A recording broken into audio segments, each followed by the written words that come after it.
like to introduce myself. So my name is Shiva Kumar. So I am the trainer for AZURE DevOps. Okay. So I have 19 years of experience.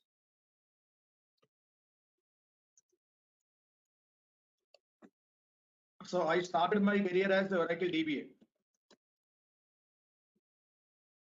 Okay. So in the month of June 2003. So for the past 7 years, I have been working on DevOps, AZURE DevOps, and two clouds, AWS and AZURE clouds. This is my brief introduction part. Okay, so when we discuss about this course particulars, so this is actually 2 months duration. So as a part of AZURE DevOps, we are providing Docker and Kubernetes at free of cost.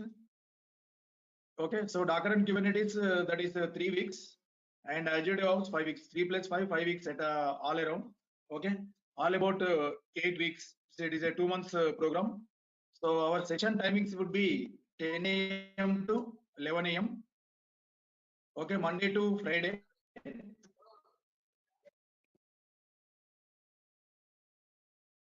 Okay, 11 a.m. to Monday to Friday. So when coming to prerequisite for this course, so frankly speaking, to be very honest, so no coding is required for this. No coding is required. Okay,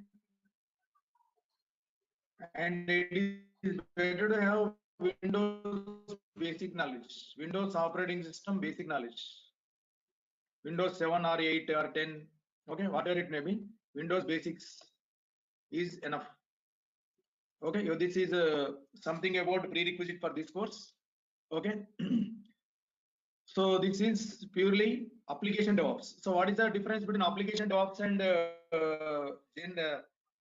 infra DevOps that we are going to discuss later? Okay, AZURE DevOps is all about application DevOps.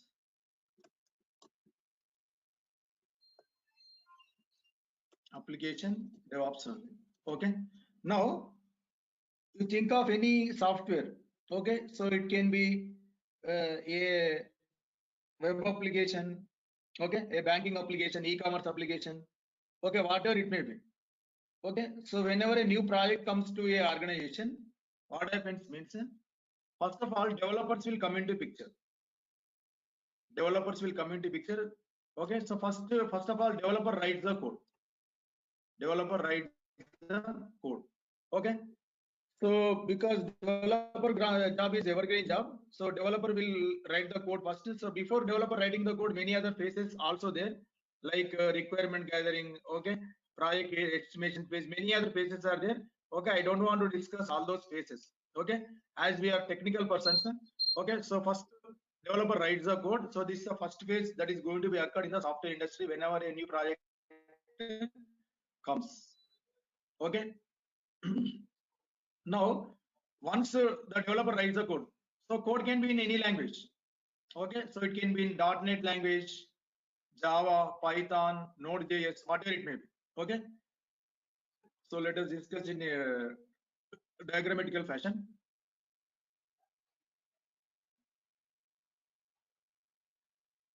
You assume that this is my developer mission.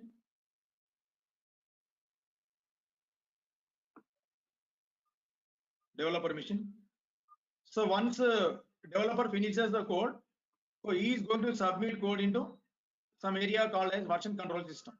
Okay, this is the area, or we can also known as version control system. So what are the famous version control systems? Okay, so here Azure repos,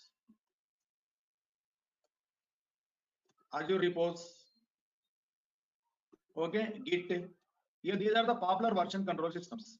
So whenever code is completed by the developer, it is going to be submitted, okay, in the area called version control system.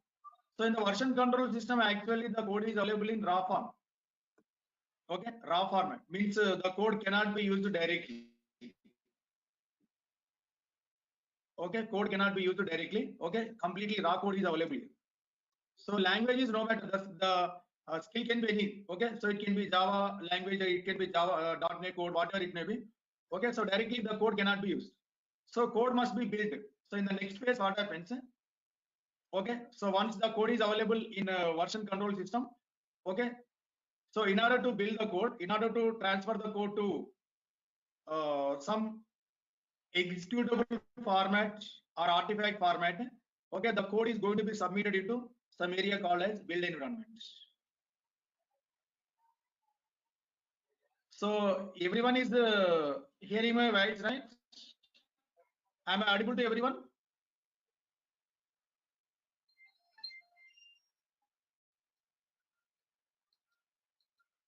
Okay, thank you. So if you face any problem, please intimate me, because one guy is facing problem. Check your side. Okay, so for everyone, am I audible? Sir, voice is breaking in between.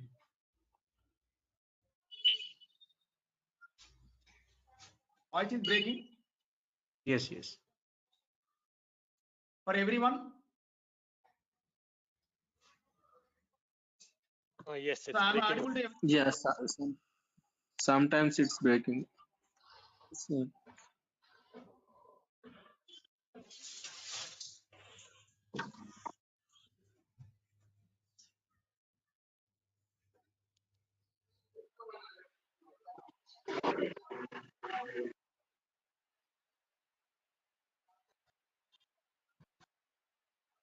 Now is it clear? Hello? Yes, sir. Yes, sir, it's clear. Okay, okay. So whenever code is ready and whenever a new project comes, first developer starts writing the code. Okay. So no matter whatever language it may be, so it can be Java language, .NET, Python, Node.js, Ruby. Okay. Whatever application, whatever language it may be. Okay. So the common thing that is going to be occurred is first developer writes the code. So whenever developer submits the code, so whenever the developer completes writing the code, he is going to submit code into version control system. So version control system, or another name for version control system, is something like code repository. Okay, and source code management. These are the similar names that are given for version control system. So here, what are the popular version control systems? Okay, Azure Repos, Git, many other version control systems are there. Okay, out of all which, as a part of Azure DevOps, we are going to use Azure Repos. Okay, of course, we are going to discuss some things on Git also. Okay, but our major focus is on Azure Repos. Okay, now can you please mute, because the recording quality is degraded. So if you can please mute.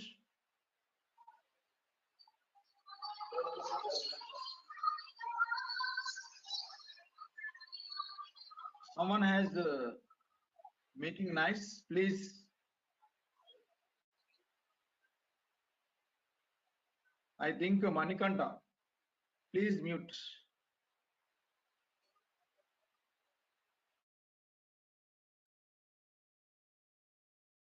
Okay.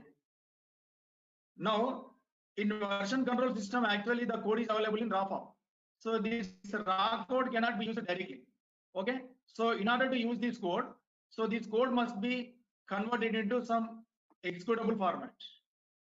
Executable format. For that, the code is promoted to the next level, that is called as build environment. So in the build environment, generally we are going to use some building code build tools like MS Build, okay, MS Build and Maven, okay, and NPM. These are the popular build tools. So the outcome of these build tools will be something like, okay, artifacts. So artifacts are nothing but executables. Artifacts are nothing but executables. Executables. Artifacts are nothing but executables. Okay, so generally the artifacts will be something like WAR files or jar files, WAR files or jar files, DLL files, zip files. These are the outcomes of a build environment. Now, once the artifact is ready, okay, so it cannot be used directly. Okay, so it must be tested. Okay, to test this artifact again, this artifact must be deployed into some environment, some area that is called as a QA, quality assurance.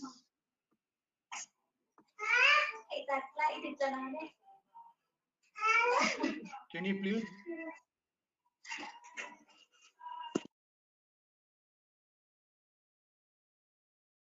Okay, so this is the area where exactly testers will come into picture. They will conduct load balancing testing, okay, performance testing, okay, smoke test. Just imagine that each circle is nothing but one testing server. Okay, here this is my QA environment. Environment is nothing but it's a collection of servers. So environment can have one single server or multiple servers. Okay, so each circle is a server. So each circle is responsible for conducting various extensive testings like okay, performance test, load balancing testing, okay, and smoke test, regression test. Many things, many testings are performed.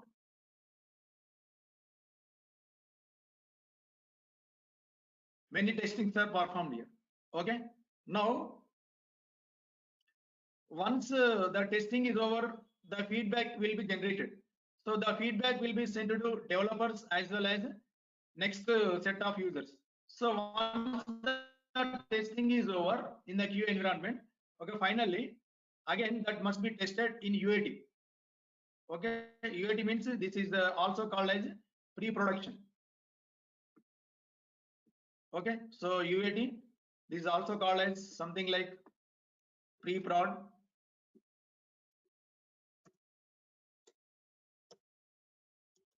or we can also say UAT,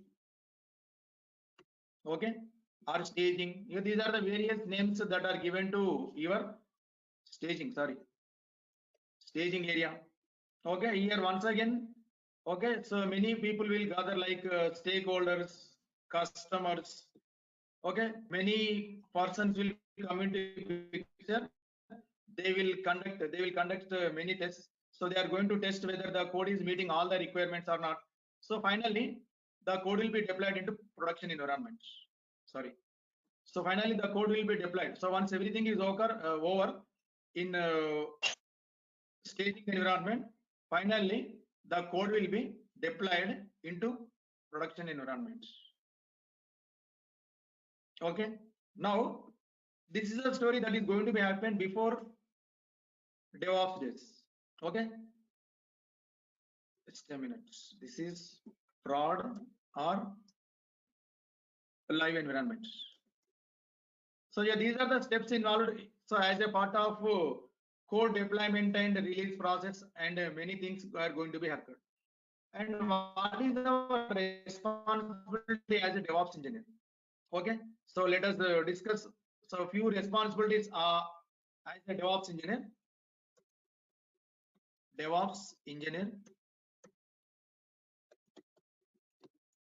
Responsibilities.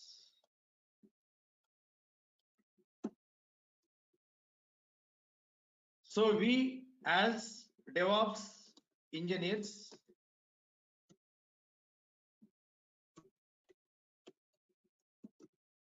to release a software as early as possible. As early as possible. This is the primary goal of a DevOps engineer. How this can be achieved? Now, so if you can look at this diagram,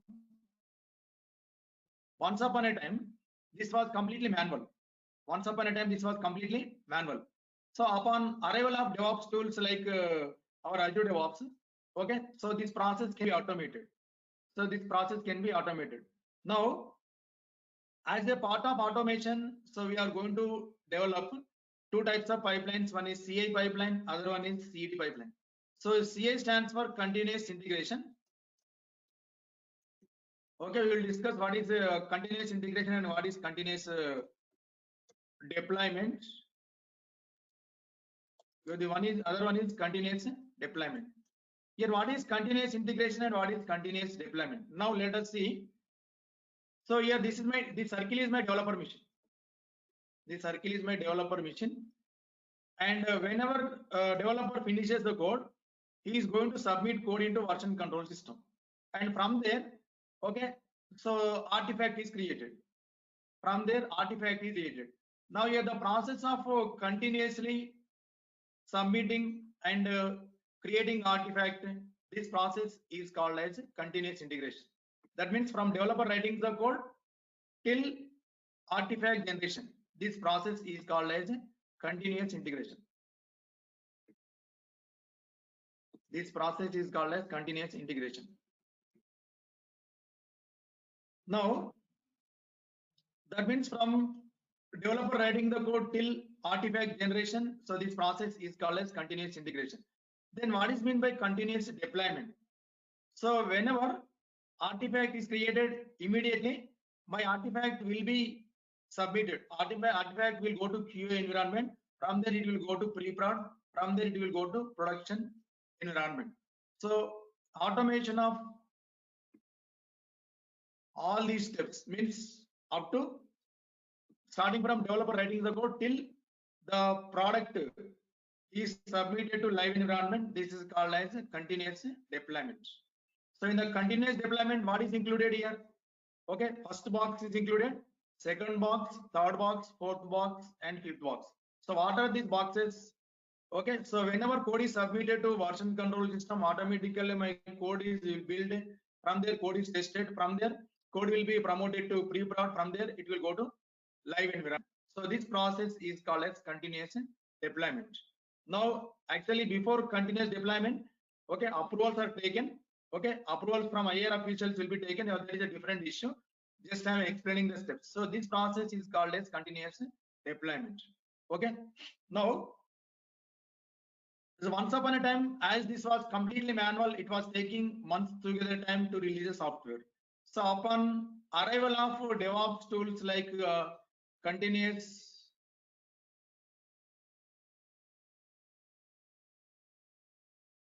okay, so as arrival of continuous deployment, okay, sorry, as arrival of Azure DevOps, so we can automate completely this process. So when you are able to automate this process, the things will be very faster, right? So as things are very faster, okay, so the time to release the software becomes very easy. The time to release software becomes very easy. And this is the first responsibility of a DevOps engineer. So what is the second responsibility? To provide infrastructure. Infrastructure means generally every team requires some infrastructure, right? They require servers, okay, load balancers, networking, storage, many things are required.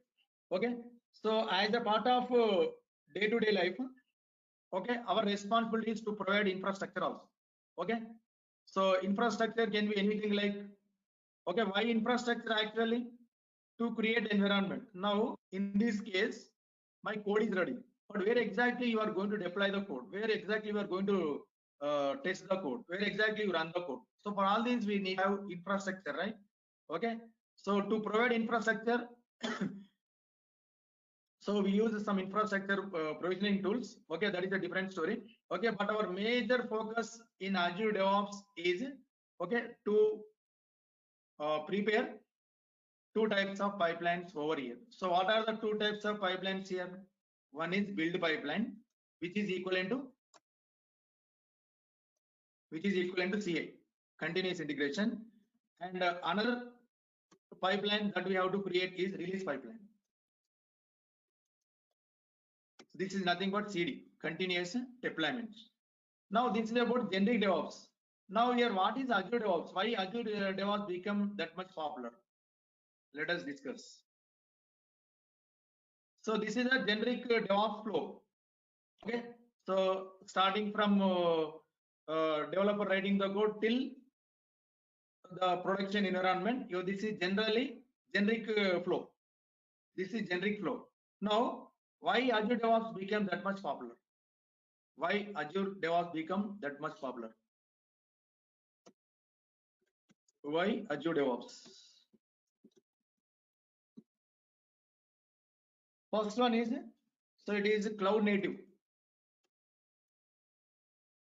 Cloud native means we are not going to manage any application here. Okay, completely the CI/CD pipelines are managed by CSPs, cloud service providers. We don't manage anything. Okay, everything, every software and every hardware, that is going to be managed by cloud people only. We are not going to manage. That is the one reason why Azure DevOps become that much popular. Okay, and the second one is rapid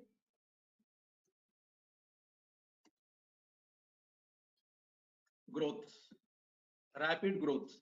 So rapid growth means, I think everyone might be knowing, Microsoft products are very popular and they are very user friendly also, easy to use. Okay, because of that reason, okay, so we can observe that rapid growth. And when coming to other one, okay, Azure DevOps supports many languages.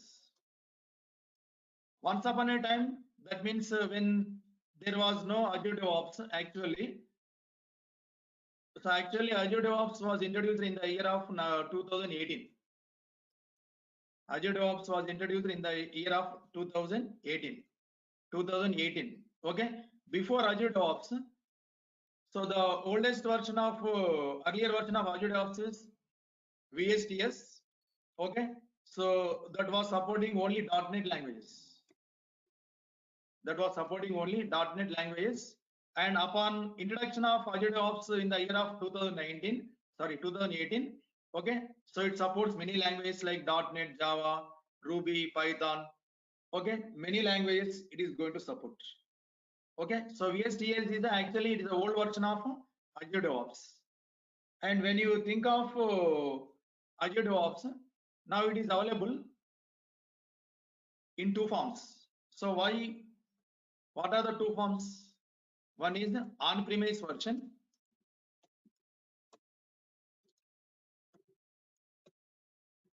Azure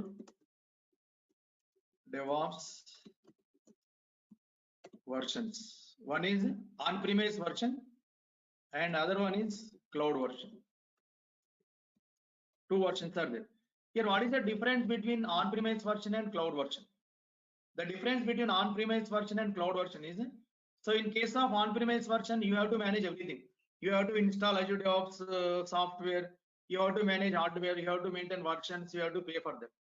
But in case of cloud version, it is available as a platform as a service. So you need not to maintain, okay, anything, okay, everything, softwares and hardwares, upgradations, everything is managed by cloud service providers only. But some companies like insurance and healthcare organizations, they don't want to keep their code and data in the cloud. Because of that reason, they are going to have on-premise version of, okay, Azure DevOps. On-premise version of Azure DevOps. Okay. Now, what are the benefits of cloud versions here? The benefits of cloud versions, cloud version of Azure DevOps is, you need not to manage anything. Okay, everything is plug and play, and many languages are supported. Okay, so there is no, just you have to pay for your usage. It's just like electricity bill. How much you are using, that much you have to pay. How much you are using, that much you have to pay. This is exactly, okay, your electricity bill. No need to pay any extra amount. Okay, and when coming to Azure DevOps building blocks,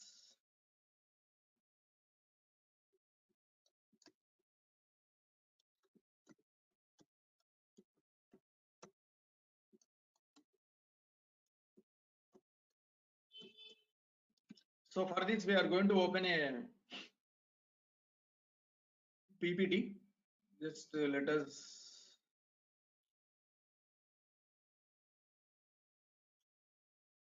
I have collected these present PowerPoint slides from official website of Microsoft.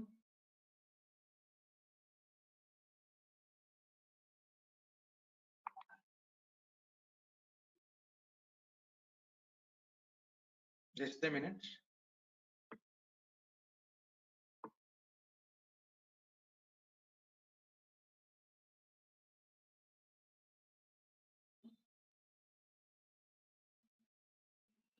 Okay, yeah, this already we have discussed that code is submitted to Git, okay, and that has to be promoted to next level, next level, next level. So finally, the code is deployed to live environment. Now,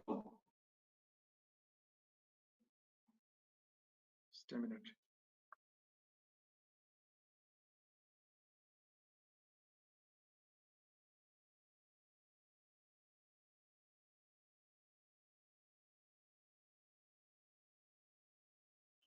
Okay, so Azure DevOps is a combination. Okay, it will have totally 5 components. Okay, so one is Azure boards. So Azure boards is a place where exactly project managers will come into picture. They are going to prepare plan for the project, like budget estimation, manpower estimation. So that kind of things are performed. Okay, in Azure boards. Okay, Azure pipelines. So generally using Azure pipelines, we can create 2 types of pipelines. One is build pipeline, other one is release pipeline. So as we have discussed in the earlier case, okay, build pipeline is nothing but continuous integration. Release pipeline is nothing but continuous deployment. Okay, so 2 types of pipelines can be built, okay, by using Azure pipelines. And the third component of Azure repos is it is a place where exactly we can keep the code. My developer has given the code. So where exactly we are going to keep the code before we are going to prepare Azure pipelines. Okay, so code will be kept into Azure repos. Okay, it is just like Git and other version control systems. And Azure artifacts. So generally, it is a place where exactly we can keep reusable components. Reusable components means in Azure DevOps, we are going to perform something like we are going to create some DLL files and some reusable library files. So that kind of library files we are going to keep in Azure artifacts. And Azure test plans is a place where exactly we can integrate some test operations, test cases with our code. Okay, so not only this, when our code is ready, okay, so can we guarantee can we give guarantee for the code which is exactly running perfectly? No, right? We have to perform code quality also. So for that we are going to use SonarQube. Okay, so SonarQube means it is especially for code quality assurance. So we are going to measure the quality of the code by using SonarQube. Okay, so that kind of SonarQube integration also we are going to do. Okay, we are going to integrate with our code. Now, here this is actual flow. So here this is Visual Studio, where exactly developers will be writing the code. Okay, where exactly developers will be writing the code and they will they will develop the code. So once the code is available in Visual Studio, okay, Visual Studio is one kind of IDE for .NET application, not only for .NET applications. So in Visual Studio you can develop any kind of applications. So it is a beautiful environment, okay, where exactly code is available. And after that code will be submitted to Azure repos. Okay, from Visual Studio we are going to make a connection and we are going to push the code into Azure repos. Okay, and from there, so we are going to create pipelines. So in the pipelines, okay, so the pipeline can be integrated with Azure test plans. So here extensive testings are performed here. So as I have discussed in the earlier topic, okay, so here it is going to perform many testings.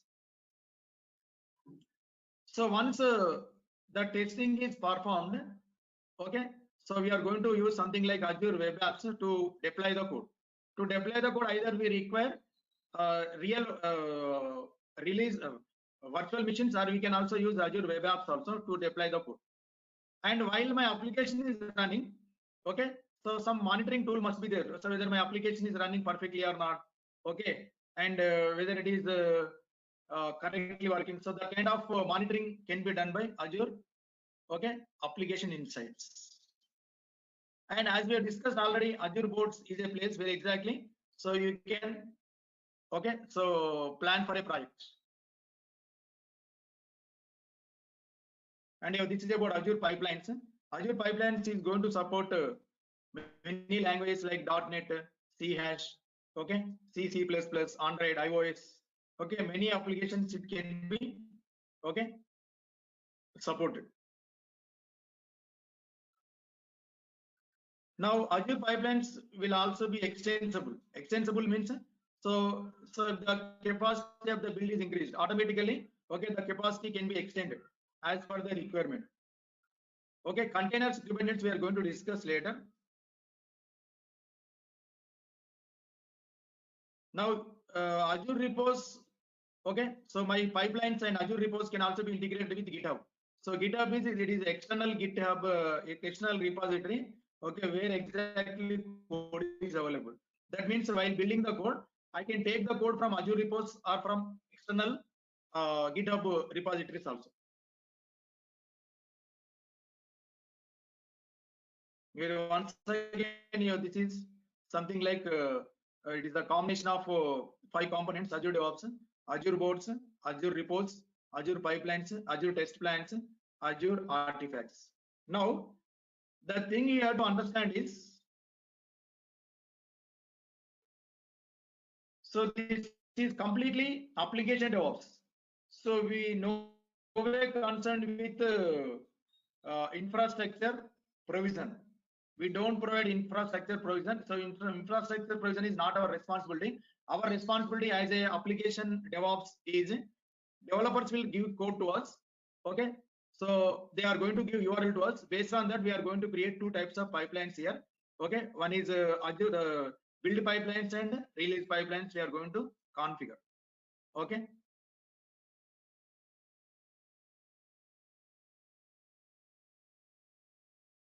Now, this is my demonstration part. If you have any questions, any doubts, you can ask me now.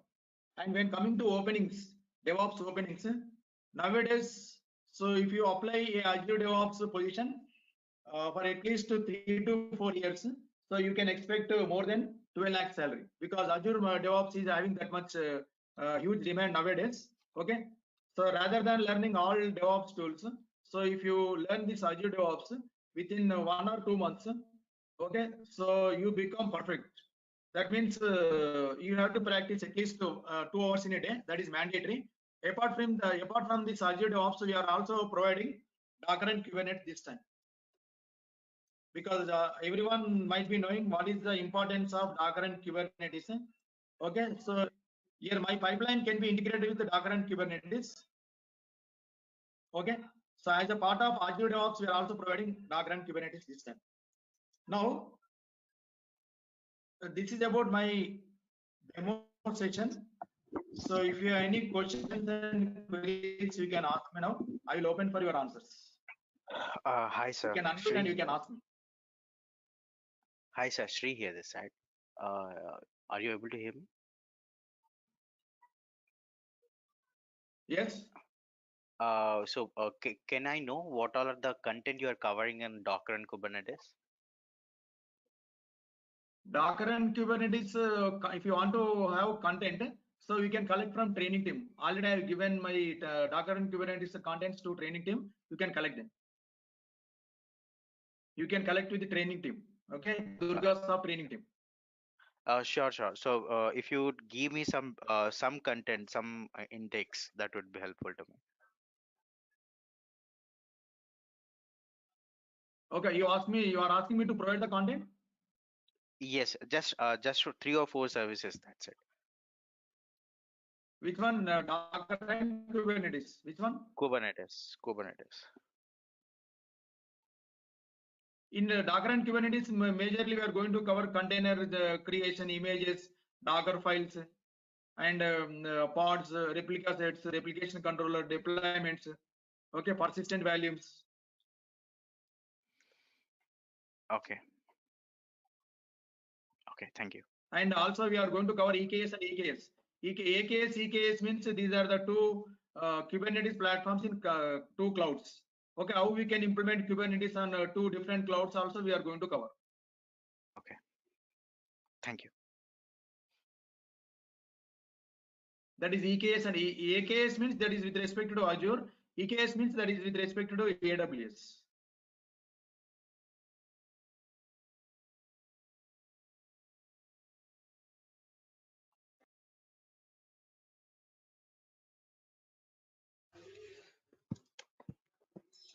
Hi sir. Shiva.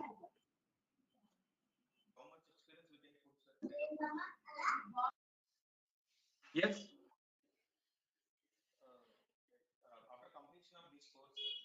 Hi Shiva. Actually, you told that there we need to do some automations, integration automation, and deployment automation.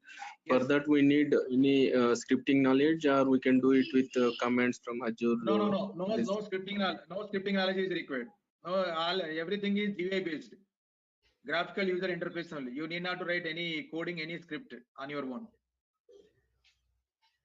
So, is it useful for for 10 or 11 years of experience, or do we need to know any other tools or something? As you said, infra developer knowledge also required for this 11 years, 10 years. Infra knowledge is not required. That is a completely different course. Okay, infra knowledge is that is completely different. Okay, you need not to learn any language, any thing also, because everything is completely okay GUI based. Okay, interfaces are given to you. Using that interface, you can drag and drop. That's all. You have to paste. You have to copy and paste just like that. Okay, thank you. Sir, I'm from a different background altogether. I had done B Pharmacy. Is it fine? Can I learn this course? Your voice is breaking. Is it Jay Surya, right? Who is speaking? Tulasiram. Tulasiram. Okay. Go on, Tulasiram. Yes, sir. I have done B Pharmacy. I'm not from a B Tech background. Is it okay to learn this course? Yeah, definitely. Because initially I told you, right? You need not to have any coding knowledge. Okay. Any complex other also. Just you need to have just Windows basic knowledge. So when you have Okay. Windows basic knowledge, it is enough to learn this course. It is not C, C++, Java. Okay. You don't need to write any coding, any scripting like that. Everything is completely drag and drop GUI based only. Okay. Okay, sir.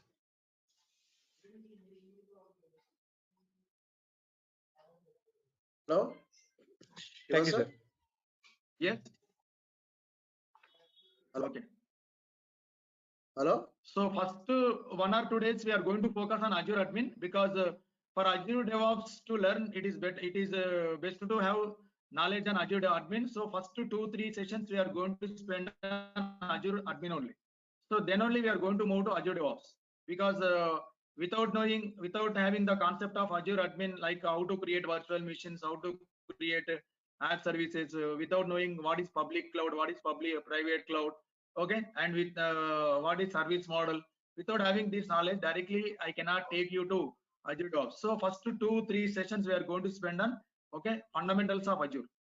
Then only we are going to move to Azure DevOps.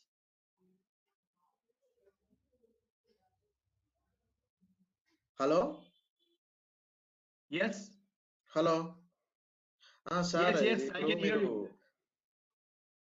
Sir Azure admin కూడా చెప్తారా sir? ఇందులోనే cover చేస్తారా Azure Azure admin అంటే Azure admin దీనిలో రాదు. కాకపోతే ఏంటంటే Azure admin కి కొంత కాన్సెప్ట్ కావాలి దీనికి. వర్చువల్ మెషిన్స్ క్రియేట్ చేయడము, విండోస్ VMs, తర్వాత యాప్ సర్వీసెస్ క్రియేట్ చేయడం రావాలి. అందుకే నేను ఫస్ట్ 2-3 సెషన్స్ Azure admin తీసుకుంటాను నేను. అంటే మీకు చాయిస్ అక్కడ, మీకు డాకర్ క్యూబర్నెటిస్ వద్దు అనుకుంటే Azure admin, చాలా మంది Azure admin కావాలంటే ప్లాన్ చేయొచ్చు. అందుకే మీకు చాయిస్ ఇచ్చాం మేము అక్కడ. ఓకే. డాకర్ క్యూబర్నెటిస్ వద్దు అనుకుంటే, డాకర్ క్యూబర్నెటిస్ అవసరం లేదు అనుకుంటే దాని ప్లేస్ లో Azure admin చెప్పొచ్చు. అది చాలా మంది అవుతున్నాయి. అది చాలా మందికి Azure admin కావాలంటే అప్పుడు Azure admin స్టార్ట్ చేస్తాం. అంతేగాని ఒకరిద్దరు దానుకుంటే అది డాకర్ క్యూబర్నెటిస్ స్టార్ట్ చేస్తాం అలా. అది ఇంకోటి ఏంటంటే, so one more thing, you have to attend Docker Kubernetes parallelly. Okay, so Docker and Kubernetes classes will be in morning or evening. Morning means that is 6:45 one batch is there, and 6:30 evening one more batch is there. Either you attend morning 6:45 or evening 6:30. But in this batch, we don't cover Docker and Kubernetes. That is because that is any cost that is we are providing it free of cost, right? Okay, simultaneously we have to attend Docker and Kubernetes, and when we start Docker and Kubernetes, we are going to provide the link also. You can attend that. Okay sir, ఇంకొక Hello, sir. Doubt. Hello sir, doubt Hello? ఒకటి. Sir వినబడుతుందా? చెప్పండి, వినబడుతుంది. Sir ఇప్పుడు మీరు ఒక suggestion ఇవ్వాలనుకుంటే Azure DevOps, AWS DevOps, దేనికి వెళ్తే బెస్ట్ సార్? అంటే మీరు తక్కువ టైంలో జాబ్ రావాలంటే అజూర్ డెవాప్స్ బెటర్. అచ్చా, ఓకే, థ్యాంక్ యూ. ఏంటంటే మీకు ఆ డెవాప్స్ లో ఏంటంటే టూల్స్ చాలా ఉంటాయి, ఒక 10 టూల్స్ ఉంటాయి. దానికి ఒక 4-5 months పడుతుంది. Okay okay, thank you. ఇంకోటి ఏంటంటే అజూర్ డెవాప్స్ Ansible కవర్ చాలా Ansible కవర్ కాదు దీనిలో. Ansible అనేది దానిలో కవర్ అవుతుంది, దీనిలో జనరిక్ డెవాప్స్ కవర్ అవుతుంది. Ansible రాదు, దీనిలో డాకర్ క్యూబర్నెటిస్ వస్తుంది. ఓకే, అందులో కూడా అంటే అడుగుతున్నా.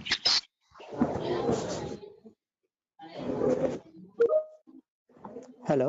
Hello, sir. Hello, Yeah, Shiva, Sel is this side. Actually, I have one question. So what will be the number of hours actually to complete this course? I mean, we're gonna take. it is 2 months. It is 2 months duration. Okay. So it will be in detail and It is 2 in months depth, duration. right? Yeah. Okay. Got it. Hello, sir. Docker Kubernetes Sir, 4 weeks. what- This is 4 to 5 weeks. Totally 8 to 9 weeks. Okay. Got it. Thank you. Sure. Thanks. Hello, sir. Hello, Hello. sir. What is the difference Yeah, between go on. Azure Carry DevOps? on. What is the difference between Azure DevOps and AWS DevOps? Azure DevOps means completely we are going to focus on application DevOps. Application is given to you. Okay, so from the application, so you have to automate everything. Okay, starting from developer writing the code till production environment, you are going to automate everything. But in case of generic DevOps, you have to bear two responsibilities. You have to provide infrastructure and you have to automate application DevOps also. There you have to provide infrastructure also. Okay, that is infra DevOps. This is application DevOps. Here just it is very lightweight job. Just you need to automate the application pipeline only. You need not provide any infrastructure. Did you get my point? Okay, sir. I got it.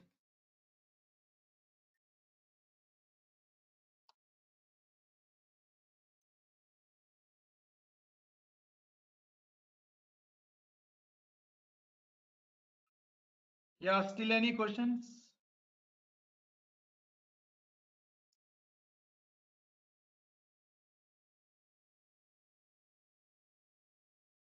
Sir, what is the core fees of Azure DevOps?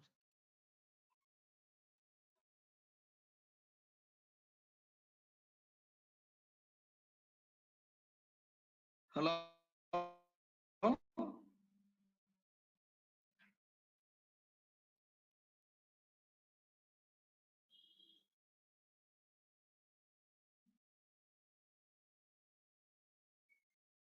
Sir, what is the core What is- fees?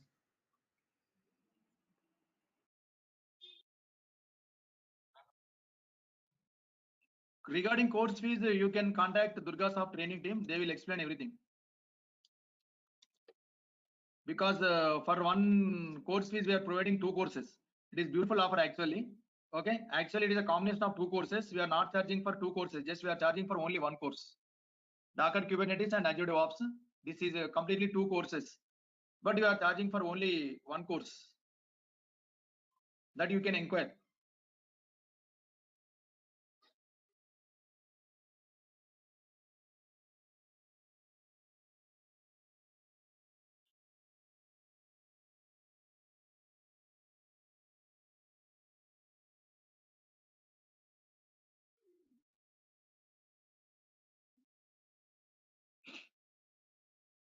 Yeah, any other questions? Can you hear me? Yeah, Shiva. Any other Actually, questions? yeah, I have one question. So we have many cloud technologies like AWS and then GCP, right? So, I mean, how this Azure will help? Like, I mean, what is the basic difference actually compared to GCP and then AWS? Because you said in Azure, right? So it will not provide the infrastructure support. So it is good to learn this technology.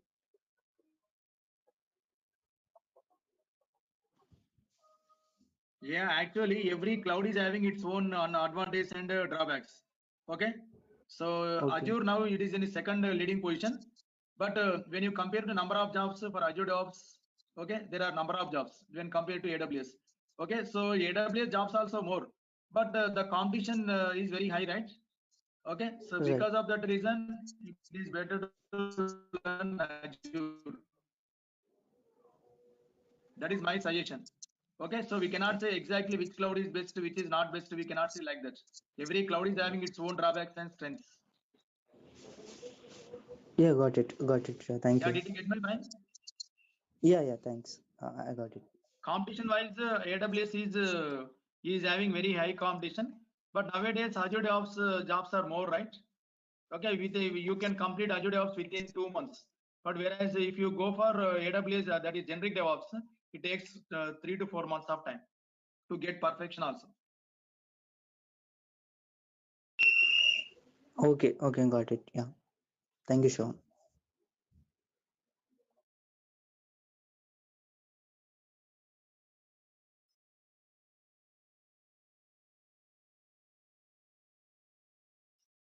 Yeah, any other questions?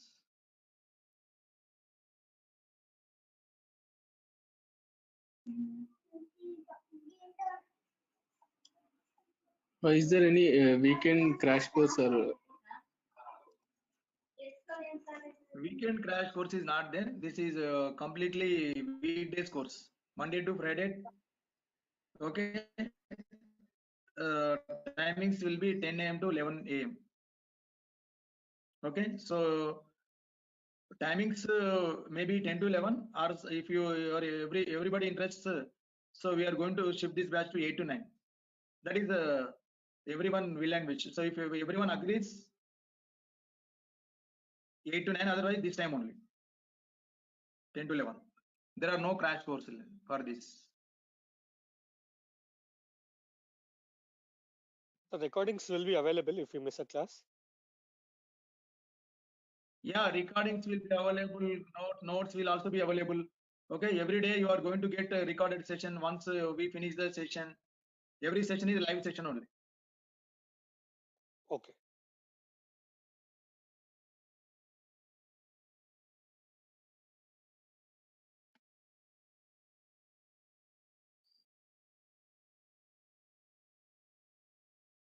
Yeah, don't have any questions. Tomorrow we start Azure admin fundamentals.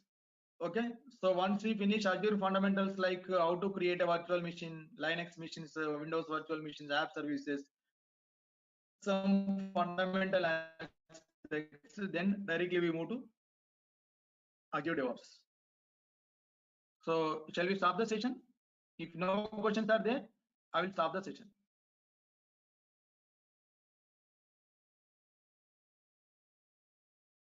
Okay. Thank you. Thanks for attending. Thanks for sparing your time.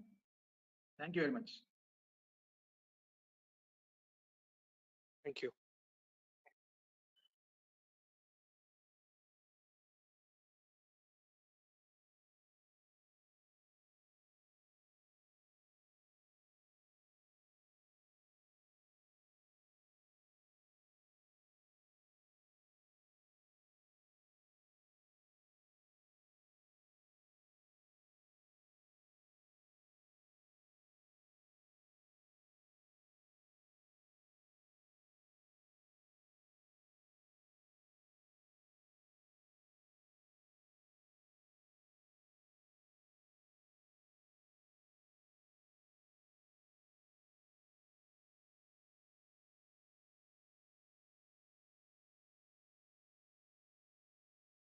Yeah. Good morning, everyone.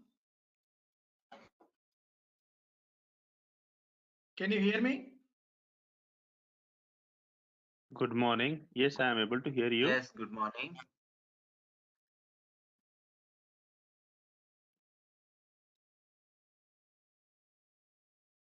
Okay. In the last class, we have discussed the software project development flow. Okay. And how the project will go from one stage to other stage, how we can automate that, and what is the difference between generic DevOps and Azure DevOps, and application DevOps and infra DevOps. So these many things we have discussed in the last session. Okay, as a continuation to that, today we are going to speak about some fundamental aspects of Azure Cloud Admin, because these are the very essential topics before we start Azure DevOps. Okay, sessions. So today we are going to discuss some fundamentals like what is public cloud, what is private cloud, okay, what are the different types of services that are available in Azure Admin, how to create a Azure account. So these many things we are going to discuss today. So first 2 or 3 days completely we are focused on, okay, basic things, okay, like how to create virtual machines of Linux and Windows, how to create app services, how to deploy the service. These many things are, these are very much essentials, okay, before we start our DevOps, Azure DevOps. Now, so many of you are asking to practice, to learn Azure DevOps, whether we need to create, whether we need to have Azure account or not. Choice is yours. Without having Azure account also, you can practice, because Azure DevOps will be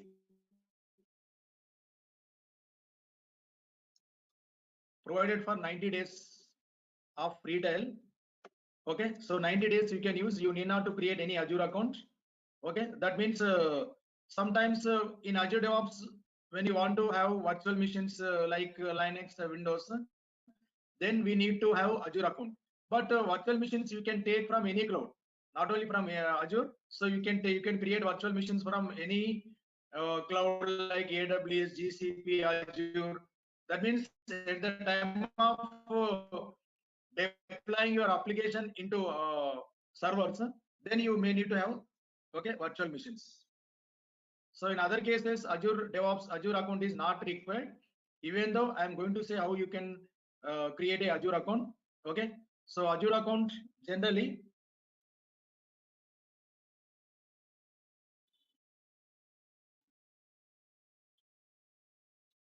to create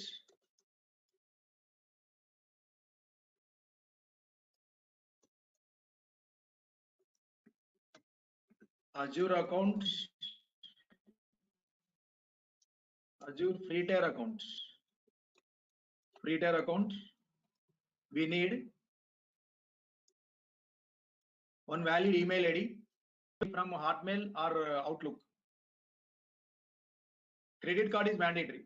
Okay, sometimes they may accept ICICI, some other bank debit cards also, but we have to test it.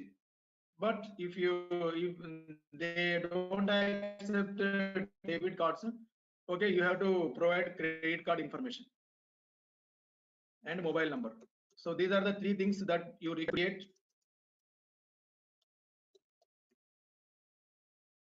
So once you are ready with these 3 things, how to create account. Now let us go to portal.azure.com.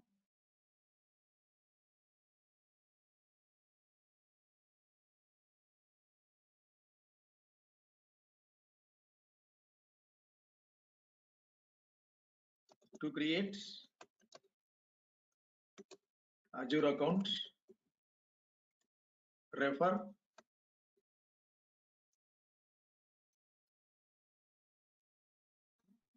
or use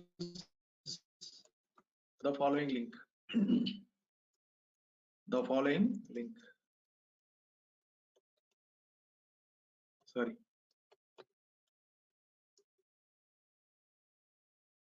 Portal.azure.com. Here you will see pick an account. Okay, this is my account, free tier account. Okay, this is not free tier account, this is pay as you go model. And you are seeing this option, right? Use another account. Use another account. Here you have to choose create one. Okay, so no account, create one.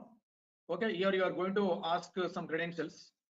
Okay, so you have to provide something like your credit card information, phone number, email ID.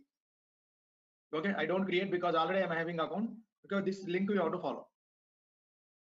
And once your account is activated, once everything is okay, immediately $200 will be credited in your account. $200 will be credited. So you can use this $200, okay, for using virtual machines, okay, load balancers, networking. You can do anything. So if you are not using this $200 within first month, what happens? The second month these are expired. From second month, your plan is changed to pay as you go. That means in pay as you go also you have some free services like B1S virtual machine is free for 750 hours in a month. Okay, so this pay as you go model will be there for second month to 12th month. So after completion of 12th month, your subscription will be changed to other things. So within first month you can use any kind of huge machines. There is no problem, because completely your bill will be paid from this $200. Okay, this is a way how you can create your Azure account. Now, once you create Azure account, so we have to know few fundamental aspects of Azure cloud. Majorly, if you take any cloud platform, that can be AWS, that can be Azure, that can be GCP, majorly we are going to have two roles. So these are also called as job roles. Okay, architect role is there and admin role is there. Two roles are there. Here, what is the difference between architect role and admin role? So architect, you can also call him as a designer. Designer means who is a designer? Suppose I have one e-commerce application running in my office. I want to move this infrastructure to Azure cloud platform. Okay, immediately I am going to approach architect. Architect is going to give complete idea. Okay, like how many servers are required, what is the storage option, how many hard disks are required, how much monthly cost you have to pay, what is your licensing model. So that kind of idea is completely given by architect. So to eligible for architect role, okay, you must know each and every service of Azure. You must know, okay, each and every service like storage service, compute service, networking service, load balancer, everything you have to know. Okay, if you want to be eligible for architect role. So once the idea is given by architect, the idea is given to admin. So admin is the person who is going to implement the model given by design given by architect role. That means suppose in the design part, okay, architect tells that 10 servers with Tomcat must be installed. Then admin will come into picture. He is going to create 10 servers with the Tomcat installation. Now, to realize the design that is given by architect, admin is going to use Azure cloud in 5 ways. Okay, so what are the 5 ways? One is portal. Portal is nothing but websites. Second way of using Azure is something like through commands also we can use. This is also known as Azure CLI. Third way of using Azure is PowerShell.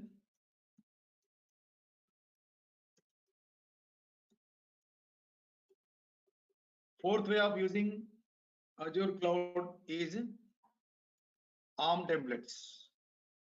ARM stands for Azure resource manager.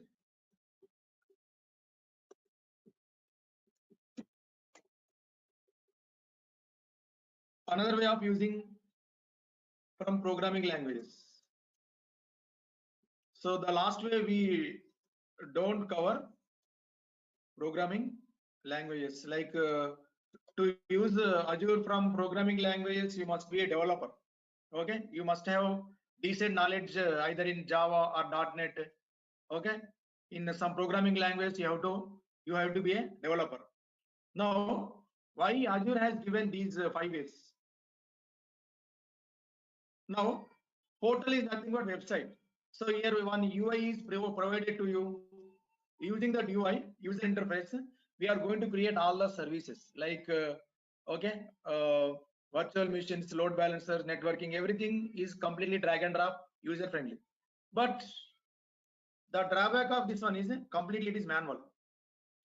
Whatever activities you are doing from portal cannot be automated. So suppose there is a situation like this. Morning at 5 a.m. IST, I want to start Chrome browser. Or otherwise, a simple example, 5 a.m. IST, we have to start the virtual machine, start a VM. And 5 p.m. IST, I want to stop a virtual machine. Now this is my routine task. So for this, if I don't know second, third, fourth, fifth ways, if I know only portal, so manually every day I have to log in into portal and I have to manually create virtual machine. And 5 p.m. once again I have to log in into portal. Okay, I have to manually stop the virtual machine. That is my routine activity that cannot be automated. But if you write some commands from this, either from commands or PowerShell, these commands can be automated. Let us say, suppose I want to create a virtual machine. So how you can write a command?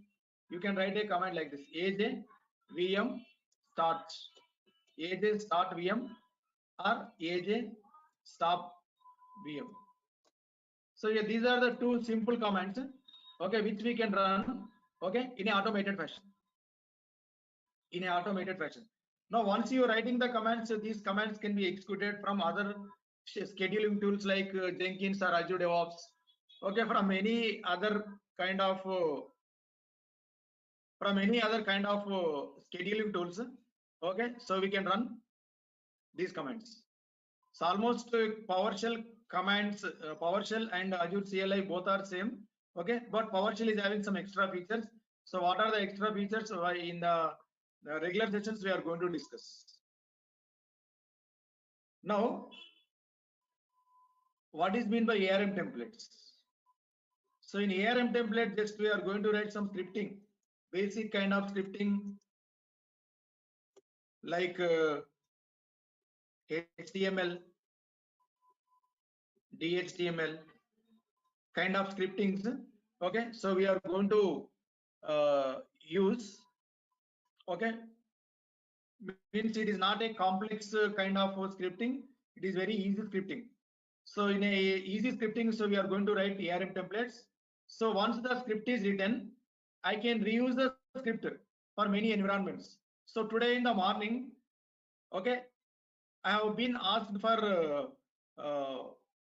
creating 50 servers for dev environment. And tomorrow in the morning, same requirement. Okay, I may 50 servers for QA. Only few things are same, few things are different from environment to other environment. Now, if I write script for one environment, the same script I can execute from QA environment also. That means once the script is written, it can be reused. Okay, so it can be reused.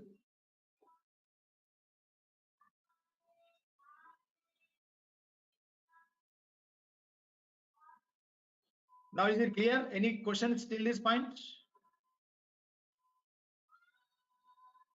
Because these are the 4 ways of using Azure Cloud. Okay, so first way of using Azure Cloud is portal. Second way of using Azure Cloud is through commands or Azure CLI. Or third way of using Azure Cloud is PowerShell or ARM templates. And for the last way, okay, for this you have to know programming language like .NET. You must be genius in .NET or Java or Python. Then only you can use Azure Cloud from your programming languages. Okay, these are the 5 ways of using Azure Cloud. Now,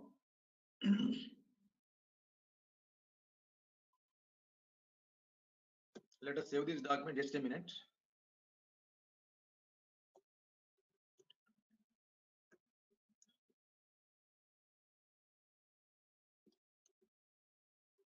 Right. So these are the 5 different ways of using Azure. So after this, we have to know something about service models. So service model is going to describe what is our participation in establishing a architecture. Suppose I want to deploy one e-commerce application in cloud platform. Okay, so in that scenario, we need to have many servers, right? We need to have load balancers, front-end servers, back-end servers, middleware servers, hardware, software, runtime, database servers. Many components are required. In that scenario, service model is going to describe, okay, what is your participation, whether you can provide complete components, but if you provide a few components, others will provide some other rest of the components. Now, based on our participation, service models are divided into, okay, 3 categories. What are the 3 categories? One is IaaS. This is nothing but infrastructure as a service. Second category of service is PaaS. This is platform as a service. Third category of service model is SaaS, software as a service. Now to better understand this, let me open a website.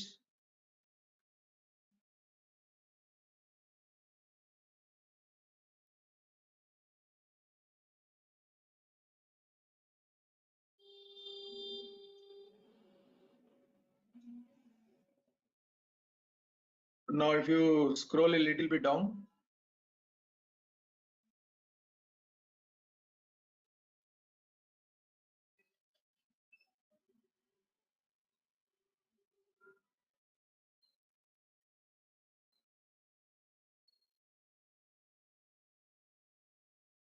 so let us open this in a new tab.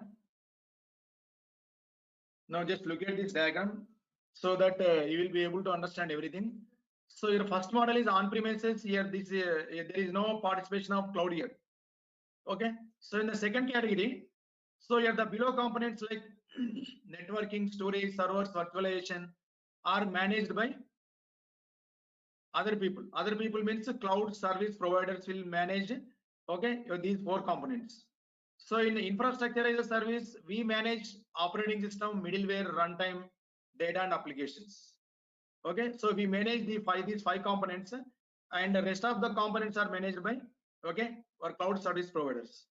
So managing means, suppose a latest version of software has come, so it is our responsibility to upgrade the software, operating system patches, runtime like Java and .NET we have to install, database servers we have to install, application we have to, okay, run. So these are our responsibilities in an infrastructure as a service. But whereas in a platform as a service, most of the things are managed by cloud service providers like networking, storage, servers, virtualization, operating system, middleware, runtime. All these components are managed by cloud service providers. Just we manage data and applications.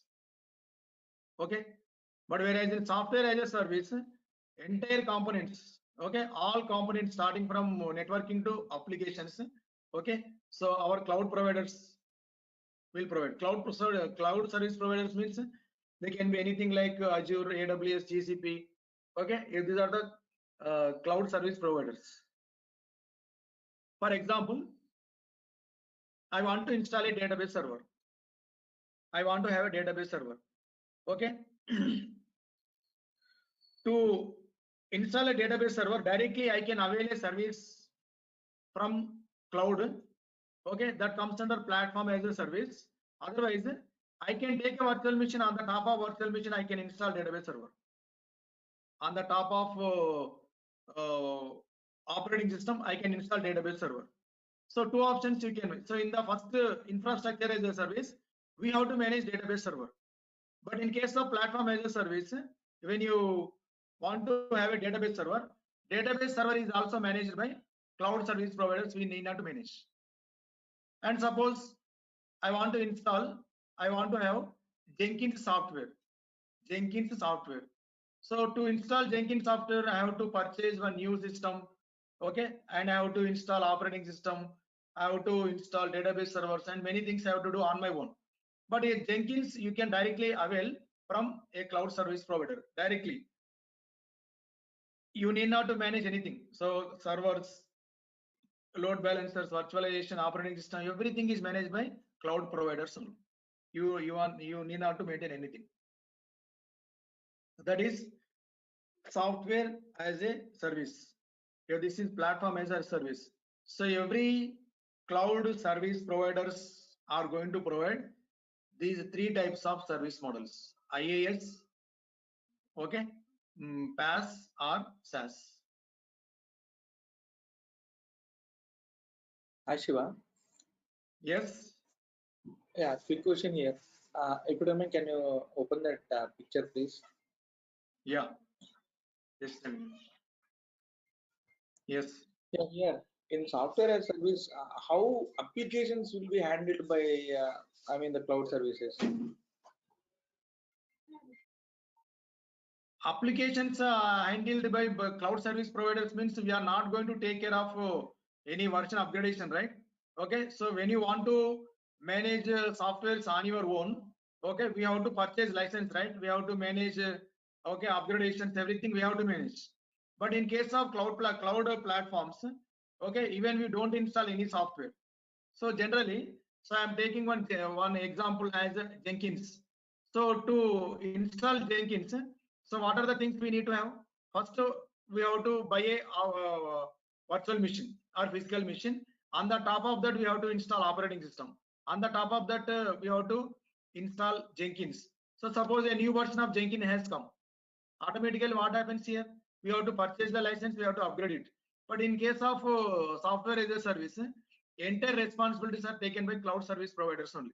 Like upgradations, software licenses, everything is managed by cloud service providers only. Okay, we have to pay for that. Here the cost of software as a service is more than the cost of software platform as a service. The You cost mean, of platform is more than infrastructure as a service. Okay, Shiva, but you mean, for example, my application is HDFC, okay? Okay, that application itself will be handled by the cloud providers? That is HDFC application means we are speaking about the banking application, right? Yeah, or banking or whatever it is, otherwise GoDaddy, whatever it is. So I'm just giving an example. That is also one of the application, right? I am asking that Yeah, that is application. also one of the application. So that application will be handled by cloud providers. That is what you're trying to say? So if it is a generic application, okay, so that will also managed by cloud service providers. Otherwise, okay, so if you don't want to give any control to cloud service providers, so you can purchase a virtual machine and you can install on the top of operating system. Okay, so if you give control over your software, okay, you may lose security, right? Okay, code is lost, something is lost. So for that reason, okay, so if you don't want to give control over the software, so better you have to purchase one operating system, sorry, a virtual machine. On the top of virtual machine, you have to install operating system. On the top of that, you have to install it. Okay. Even in that, yes, platform as service is the better option. Yeah. Okay. Thank you. Got it. Yeah. Yes. Hello. Yeah, this is Vivek here. So if I compare platform as a service and infrastructure as a service for the operating system, so which will be faster as a user? Yeah, faster in the sense that depends on configuration. Here, suppose in cloud, in Azure cloud, we have B1S. B1S is a small virtual machine. Okay, so if you take B1S, your application performance will go. Okay, in the place of B1S, if you choose something like D2S underscore V3, your application performance is very fast. That depends on what is the hardware you are choosing, what is the software version you are choosing. It not depends on infrastructure as a service, platform as a service. Okay. And one more thing. Okay, so Yeah. generally, if I want to have a database server in my office, what is your approach? How much time it will take to set up? Just Suppose I want to set up database server. Generally, how much time it will take? very fast. No. Okay, what are the steps I have to follow? Okay, first of all, I have to buy a operating. I have to buy one physical machine or virtual machine. Okay, virtual machine can be bought from your cloud platform, but you have to purchase one physical machine. We have to purchase license for operating system. We have to purchase license for database server. Okay, approximately it takes more than 1 month time, right, in the software industries. But in case of cloud platforms, if you specify something like database server, within 10 minutes your database server is ready. Is it not for that much faster? Yeah, it is faster. Hi Shiva, Vineet here. So I have a question. Yes. What is data here, which is basically managed in a software as a service, but we need to manage in all other like on-premises infrastructure as a service and platform as a service. What is data representing here? Yeah, actually that depends on your organization requirement. Suppose it is a banking organization. Generally, banking organizations will not trust anybody. They will have their own database servers. Okay. So they will maintain database servers within their office only, but they will keep app servers and web servers in the cloud platform. Okay. So your answer, I can answer your question in the next topic. Okay. And Shiva, actually, this is my first class today. So I just Yes. wanted to know like how many days the classes got over and what is the duration for this class, like this course? Yeah, actually, this is second class. Yesterday itself, just a demo session was completed. It is a second session. Okay. And what is the duration for this course? Duration, including Docker and Kubernetes, is 2 months. Okay. Thank Docker you, and Shiva. Kubernetes actually is a separate course, even though we are providing that course at free of cost. Okay, sure. Thank you, Shiva. Hi Shiva sir, good morning.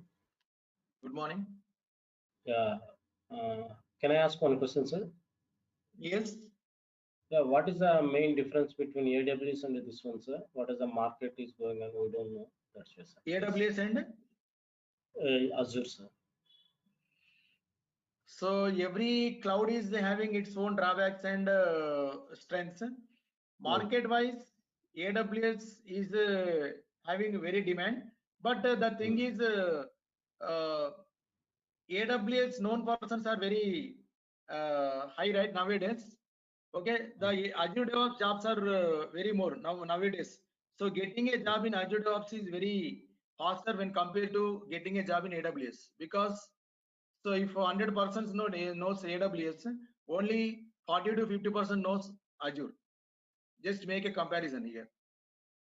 Okay, but openings are also good only in Azure, no, sir?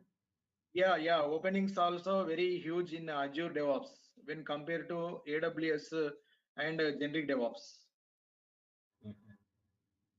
Okay. Package point of view also same, sir? Package point of view, DevOps jobs, if you have at least 3 to 4 experience, 3 to 4 years of experience, you can ask 12 lakhs package per annum. Okay. Getting a job in Azure DevOps is very fast when compared to generic DevOps, because Azure DevOps is a very new technology. Okay, that is launched in 2018 only. But generic DevOps is there. Okay, so that is I think 10 years ago it was introduced. Okay. Same, sir. Internal same. What are doing a build and deployment process? Everything same or any difference is there, sir? Different. Here we are going to use build pipeline and release pipeline. There in generic DevOps, the terms are CI/CD, continuous integration, continuous delivery. Okay. Here, sir. Here this is build pipeline and release pipeline. Second one, what, sir? Release pipeline. Release. Release. Okay, fine, sir. Build pipeline. Build pipeline and release pipeline. Build pipeline is equivalent to CI, and release pipeline is equivalent to CD. Continuous deployment. Okay. Sir, after Go through last class video. In the last class recording, I have explained everything. Okay. No, sir. Yesterday I asked that to share that demo video, but admin not shared actually. That's why I'm asking. Okay, sir. Yeah. Did you give your mail ID? Yeah. Yes, can I type, sir? No. So give your mail ID to Durga Soft training team, front office people. They will give you. They will send everything. Okay, sir. Thank you, sir.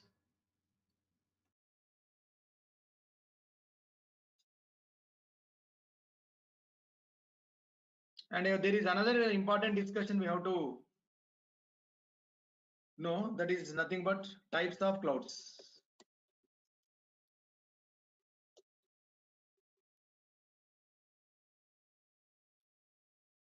So when we speak about types of clouds, we have 4 different clouds. One is public cloud,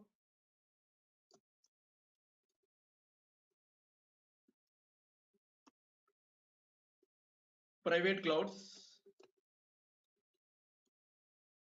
hybrid clouds,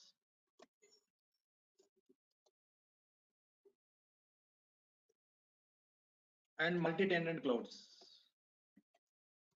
What is the difference between each and everything? We are going to discuss in a detailed fashion.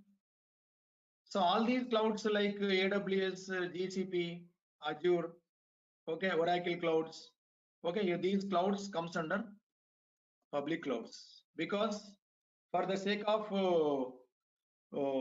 public, they will provide virtual machines, networking, load balancers on rental basis. Okay, so because of that reason, these clouds are called as public clouds. Azure, Oracle, GCP, these clouds are public clouds. Now, what is meant by private clouds? Generally, if you speak about banking organization, so generally no banking organization will keep their servers in the public clouds, because they have their customer information confidential. They wanted to keep customers information confidentially. So they will have something like customer number, okay, transaction details. They don't want to disclose all this information in public clouds. So because of that reason, they will launch their own clouds. Okay, they will have their own data centers. Okay, so within their data centers, they will launch their DB servers. So they will not allow anybody to use these servers. And here, what is meant by hybrid clouds? Hybrid cloud means it is a combination of 2 things. Okay, let us go with the diagram.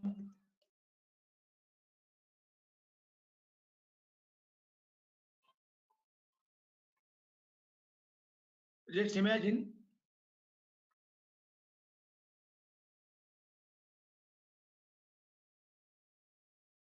this is my office environment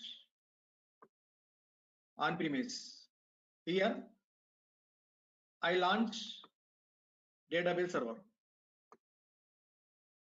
This is completely restricted area on premise.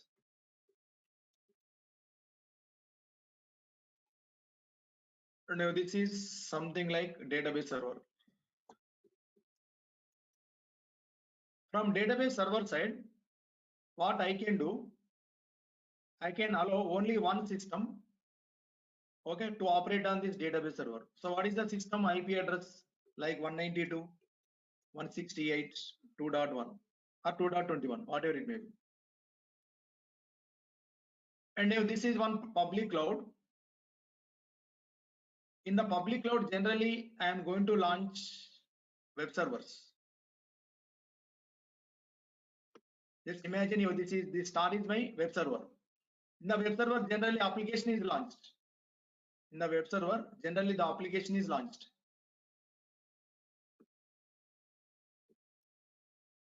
Now just imagine the IP address of this web server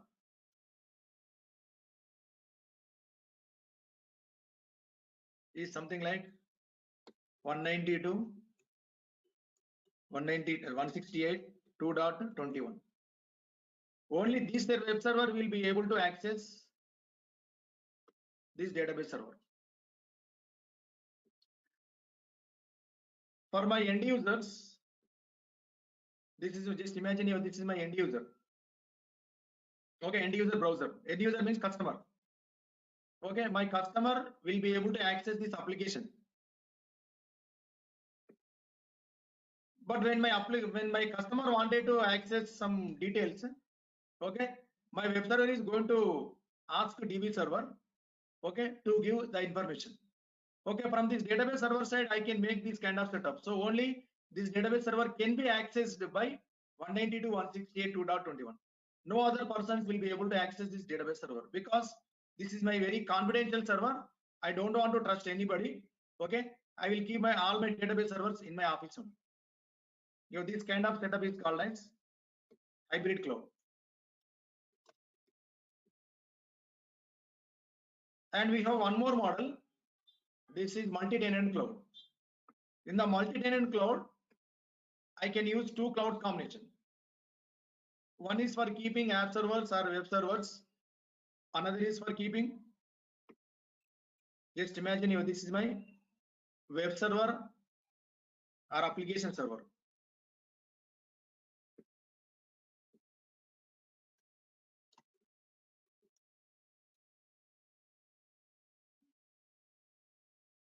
This is my database server.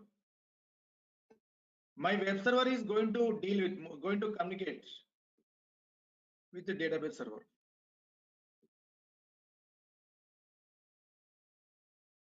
Just imagine you, this is my AWS cloud platform. You know, this is my Azure cloud platform. So my assumption is that for web servers point of view, AWS is better. For database servers point of view, Azure is better. User friendliness, cost wise. Okay. You know, this kind of setup is called as multi-tenant cloud.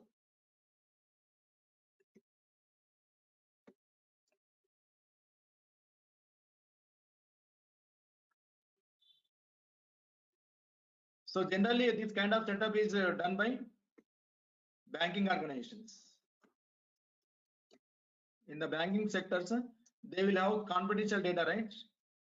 Okay, since they are having confidential data, they will not keep database servers in public clouds. They will keep database servers within their office only, and those can be operated by, okay, the web servers that are deployed in public clouds. This can be any public cloud, AWS or Azure or GCP or Oracle Cloud, whatever it may be.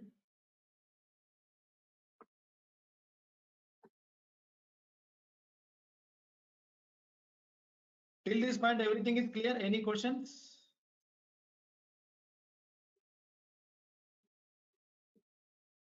Sir, so for the combination of this multi-tenant, it is of nature of private, or it is a nature of mixture of kind of a hybrid, or it is a public? Just I will come to your point. Just a minute. This one in the multi-tenant. Yeah, multi-tenant, yes. Yes, in the multi-tenant, nothing is private. Everything is public only. Okay, but even though it is public cloud, your data will be safe. Okay, so Azure or AWS people are going to make one agreement with you. So if at any cost they lose, if you lose the data, they disclose the data, they will pay for you. You can file a case against them. So that kind of guarantee they are going to give. Okay, but these two are public clouds only, not private clouds. So it means there can be a multiple company who are going to use this kind of combination. Like multiple clients will be using this kind of Not multiple combination in a combinations. public. Okay. Yeah, suppose I'm running a what I can say. So I have a net banking application or insurance application. So for any application, generally I have two types of servers, right? Application server is there and database server is there. Generally, application server or web server is going to have code. The code developed in Java language or .NET language, whatever it may be. Application is developed. Application is deployed in web server. Here, application is running actually.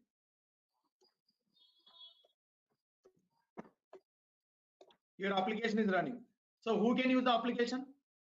Generally, if you think a ATM machine. So in the ATM application, some application is running, right? So the application, whenever it requires data, it is going to fetch the data from database server. Is it right? Yes. Now, where the database server can be there, database server can be there in one of the public clouds, or you can keep database server within your office only. But there must be a connection established between your ATM and database server. Will you agree that? Okay. And So, sir, how actually, yes. my question is little different. What I'm trying to ask is, suppose is this kind of that multi-tenant cloud? It comes in a one bundle where we can select, okay, for AWS for public, AWS I want this for a web server, and for Azure also I need for a DB. So these two providers are coming as a bundle. Yeah, not bundle. You have to use two cloud combination. You have to pay separately. Bundle means so you can club as a bundle, but physically the servers are located in two different locations. Suppose your AWS, okay, AWS server may be located in somewhere else in USA. Physically, this can be located in USA. So I need two different login portal for AWS and Azure. It's not something in one portal I log in and I can able to access No. You need to have AWS and two portals. Yeah, you need to have two accounts. When you have two accounts only, then only it is possible. Otherwise, it is not possible. Okay. Thanks. This Shiva. may be India.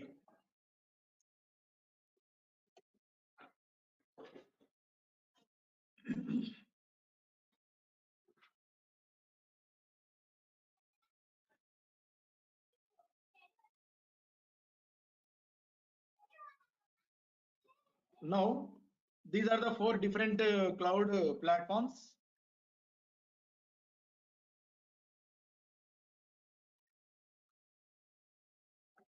So we are speaking about Azure cloud, right? So Azure cloud means it is not a single virtual machine. It is a huge infrastructure, right? But where exactly all these components are there?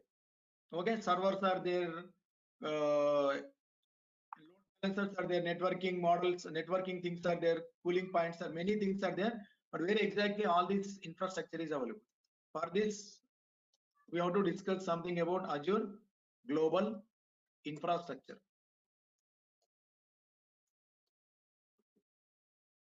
So in the Azure global infrastructure, we have something like regions and availability zones. So how we can define regions and availability zones? So a region is nothing but it is a geographical area. Okay, it is a geographical area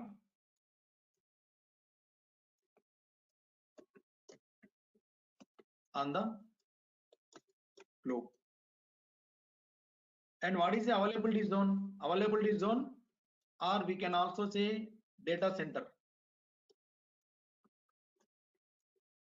Data center. Okay, so it is a part or it is a physical location that is available in a region. Okay, so if you think of a data center diagram, data center image.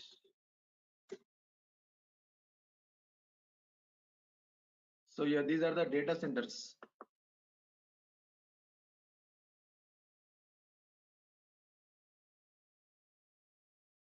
Every data center is a physical independent location. Okay, so which is equipped with power plants, okay, air conditioners, power supply, its own networking. Okay, many components are there. Okay, so it is a part of your region. So if you go to Azure Global Infrastructure,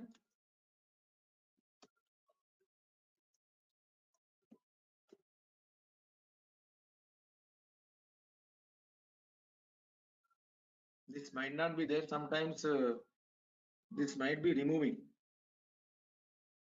We'll see. It was removed.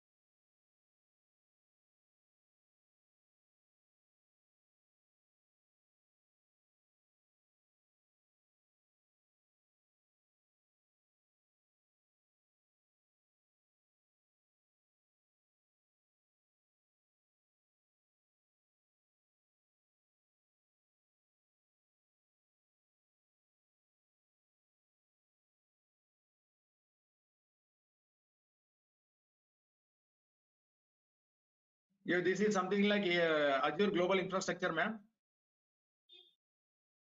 It is not still okay. You are seeing some circles here. Circles are nothing but regions. Some blue color circles are there. Some yellow color circles are there. Okay, so each circle represents one region. A region is nothing but it is a geographical area on the globe. Okay, so these regions will have availability zone.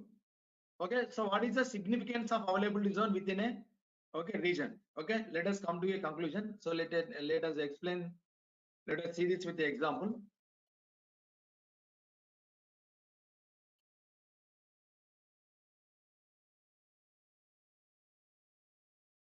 Here, suppose we have a region called Central USA. So just imagine Central USA is having 3 availability zones. Okay, just for our awareness, just I am giving only 2 data centers or availability zones. Okay, here the region is Central USA.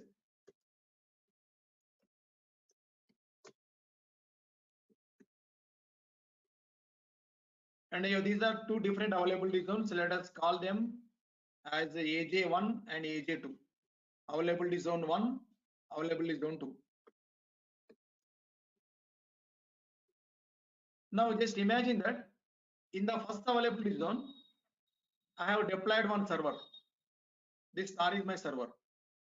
Okay. Now this star is running one e-commerce application.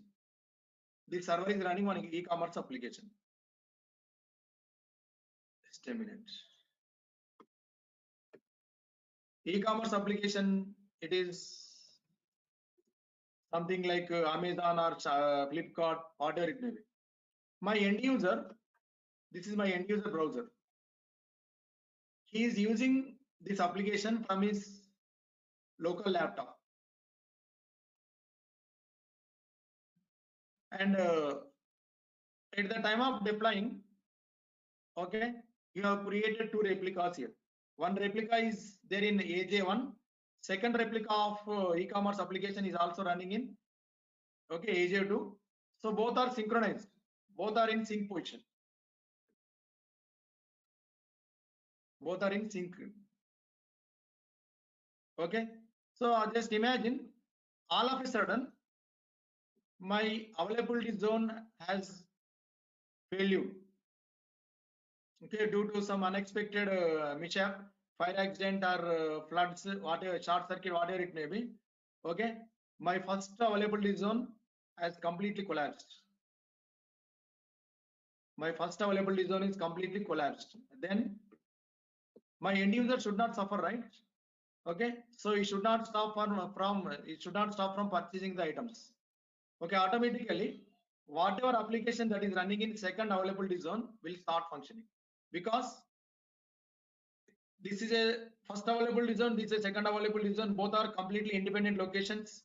Okay, in between these two availability zones we have a large distance, 1500 to 2000 kilometers are there. Okay, so if one is impacted, okay, other will not be impacted, because one more copy is also available in second availability zone. My end user will be connected to automatically AZURE to without your intervention. Automatically, okay, the connection between end user and first availability zone will be broken down. Automatically, second availability zone will be start functioning.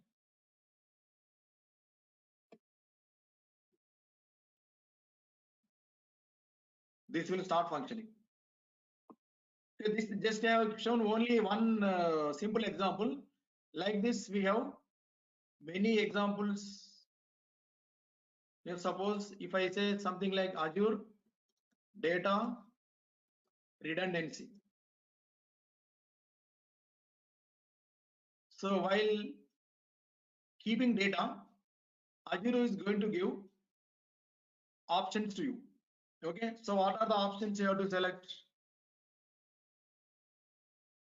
So if I select LRS means locally redundant storage. So when I select the locally redundant storage, what happens?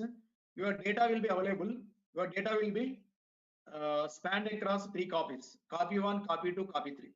Suppose this availability zone impacted, there is no chance of getting data, right? For that, what Azure says means, rather than selecting LRS, you go with zone redundant storage. So in the zone redundant storage, what happens here? Your data will be spanned across 3 availability zones. Look at this. Here copy 1 is there, copy 2 is there, copy 3 is there. So suppose first availability zone has completely impacted. Second availability zone is there, third availability zone is there. Okay. So if copy 1 goes, copy 2, copy 3 is there. Okay. Because each and every availability zone is a physical independent location. And if complete region goes down, then Azure is going to specify third option. What is the third option here? Third option is, this is the primary region and secondary region. So in the primary region, your data will be copied for 3 times. In the secondary region also, your data will be copied for 3 times. So if completely region goes down, you can collect the data from second region. And we have one more option. Here this is something like geo zone redundant storage. So in this, what is happening? Your data will be copied in primary region across 3 availability zones: first, second, third. In the second availability zone, your data will be copied like this. Okay, like this, based on your requirement. So you can choose any one of these options. But as the data is copying in multiple availability zones, what happens here? Your cost is also increased. For me, cost is no matter. My business, my data is important for me. So for that people, okay, so we have many options. Okay, so within that option, you can choose either LRS or ZRS. This is with respect to data. So with respect to application also, we can achieve same thing here as I have shown here. Here one copy of application goes down. What happens here? Second copy of the application is not running in the second availability zone. Okay, here this is about Azure's global infrastructure.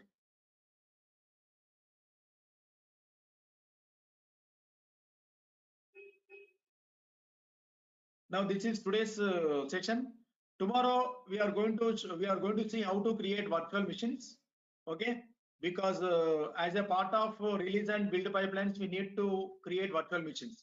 So if I directly start Azure DevOps, okay, you cannot you cannot know anything. That is why, okay, before I'm going to start Azure DevOps session, okay, it is better to have the knowledge on how to create virtual machines and load balancers. Many things I have to discuss. After that only we are going to start Azure DevOps. Now, if you have any questions, you can ask me.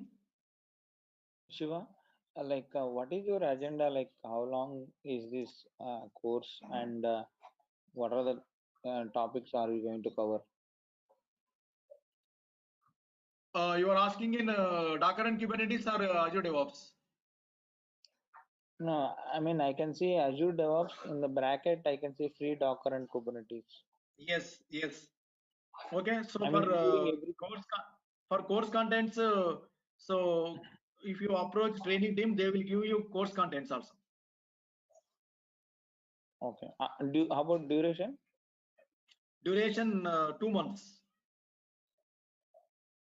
Timing is Docker and 10 o'clock. Kubernetes. Daily 10 o'clock. Docker and Kubernetes, yeah, at 10 o'clock. Docker and Kubernetes 4 weeks, and Azure DevOps is 4 weeks. 4 plus 4, 8 weeks. Okay. Okay. Thank you. Yes, Shiva. Yes. Yesterday you said that Docker and Kubernetes batch will start someday after, and that will be in separate batch, not in this time. So Yeah, can I this time. assume that? No. Can I assume that the course will? Go on. Docker and Kubernetes, we don't teach in these timings. Okay, there are 2 separate batches are there. 6:45 one batch and 6:30 another batch is there. In that timings only we are going to teach Docker and Kubernetes. This 10 a.m. especially for Azure DevOps. Parallelly, you have to attend 2 sessions. Okay, so can I assume that the course will end after 1 month only? Because Yes, 4 months here and 4 months there. Okay. Yes. Okay. Thanks, Shiva. So Shiva, Shiva, that's 6:30 or 6:45? Yeah, the same question I have. It's a morning or evening? 6:30 evening, 6:45 morning. That is for Docker and Kubernetes. Azure DevOps timings will not be changed. For Azure DevOps, this is the time, 10 a.m. to 11 a.m. Those batches already started or like yet? No, not yet started. Okay. So once you complete all the formalities only, okay, then we will start Docker and Kubernetes batches. Okay, Shiva. So can it be 6, because 6:30 it will take 1 hour, so it will be 6:30 to 7:30. Yeah. 6:30 to 7:30, 1 hour. Can it be from 6 to 7 in the evening? 6 to 7. Yes, Shiva. Otherwise, you can come in morning hours, right? 6:45. I have another batch from Sri Mansa that he is taking from 6:45 in the morning. So 6 to 7 will be good for me. Okay, we will see. Okay, sure. Thank you, Shiva. Otherwise, 8 to 9, is it okay for you? And yeah, that will also fine. 8 to 9. Evening Yes. 8 to 9. Yeah.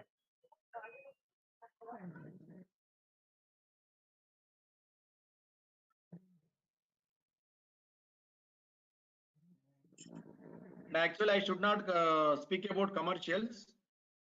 Even though I am saying one thing, Docker and Kubernetes Azure DevOps means this is a beautiful offer, because these are 2 separate courses. So we are providing 2 courses at one price cost. Okay, if you want to really utilize it, you can utilize it. Which one, sir? 2 courses we are covering, right? Docker and Kubernetes and Azure DevOps. Docker and Kubernetes and Azure DevOps. Azure DevOps. Okay. Actually, these are 2 separate courses, even though we are providing 2 courses at one course cost. Okay, sir. Yeah, surely we'll utilize.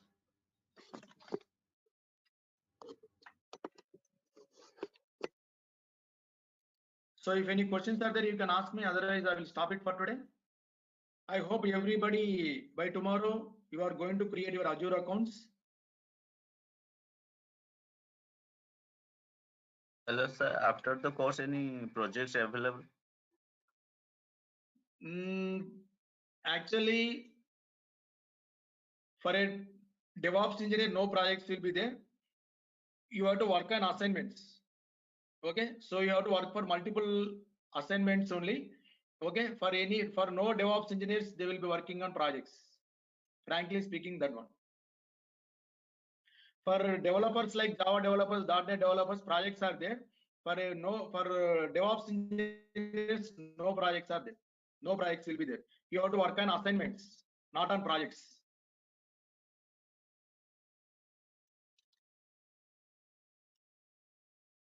Sir, repeat once again, sir.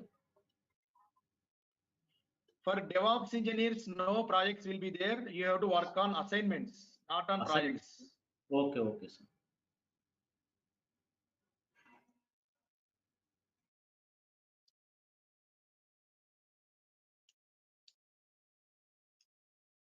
For developers like Java, .NET, Python developers, real-time projects will be there.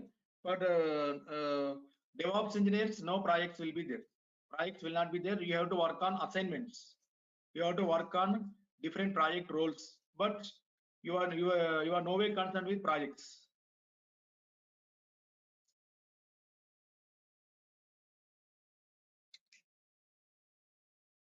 So if no questions are there, I will stop it for today. Tomorrow we will continue this discussion.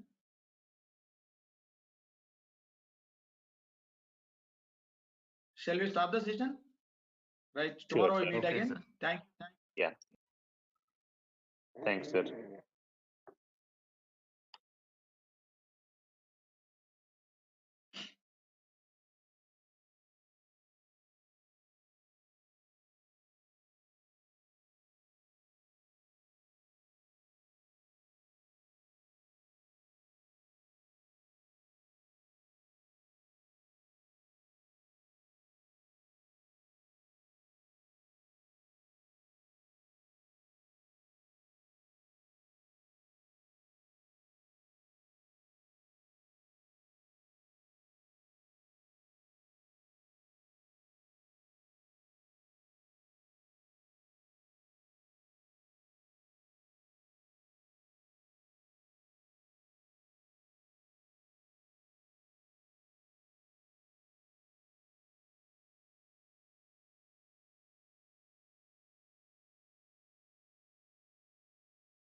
Yeah, can you hear me?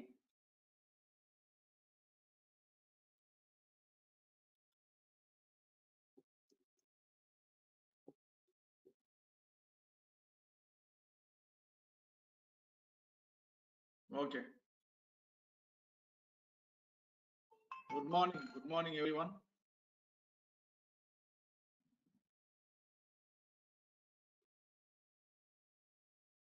So yesterday and day before yesterday, we have discussed the fundamental aspects of Azure DevOps and Azure Admin.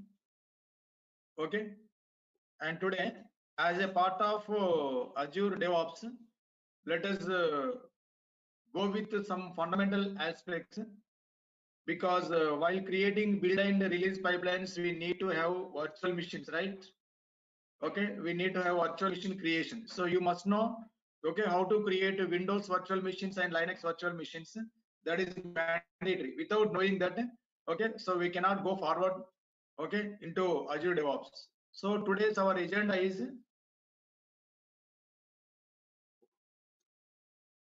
to create a VM of Linux and to perform package management. How to install softwares on Linux operating system. Okay, so if time permits, okay, we'll also see to create a VM of Windows and to perform or to install IaaS server. Okay, IaaS is a app server for .NET applications. Okay, this is our today's agenda, and apart from Linux virtual machine creation, okay, we also do, okay, package management. Okay, now let us go into my Azure portal, portal.azure.com. This is a website, okay, and in which you have to log in. This is my username.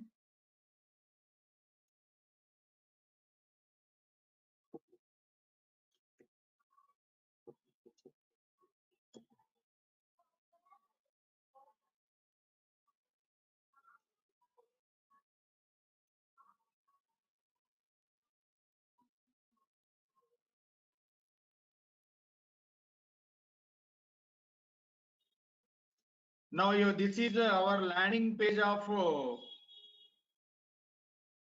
Azure. Okay, here we can see many things like create a resource groups, virtual machines, storage accounts, app services. Okay, from here you can select to create a virtual machine. Otherwise, you can go to your these favorites and choose virtual machines.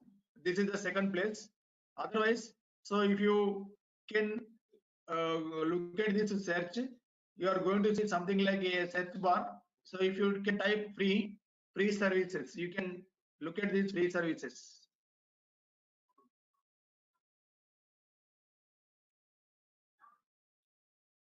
Okay, you are seeing virtual machine, Windows virtual machine and Linux virtual machines. Okay, 750 hours of Windows virtual machine, 750 hours of Linux virtual machines are free. And when coming to storage, okay, and you are going to get 5 GB storage every month. Okay, so if you cross more than 5 GB, if you cross 5 GB, you will be charged. And with respect to hard disks, you are going to get 64 GB, okay, hard disks. So these are the free services, okay, for 12 months.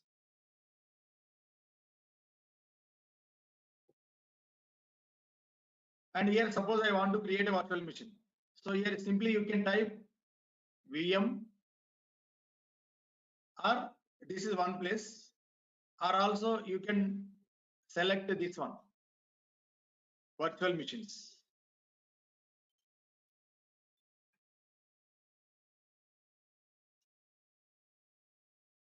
Now simply select on create.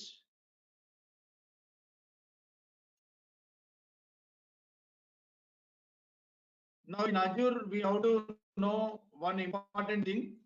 Before we are going to create any other services, so we have to create something like resource group. What is the resource group actually? Resource group is, it is a logical container. Logical container. Okay. So every resource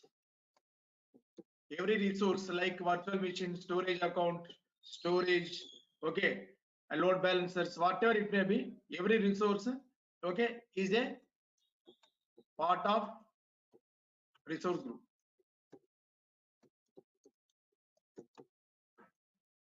So that means before we are going to create any resource, okay, so you can you have to create a resource group. Let us go to this is my virtual machine creation page. Okay, here this is my subscription resource group. So since I don't have any resource group, I want to create a new resource group here. Okay, I'm giving something like testing RG. You can give any name. Virtual machine name, I'm giving my Linux VM.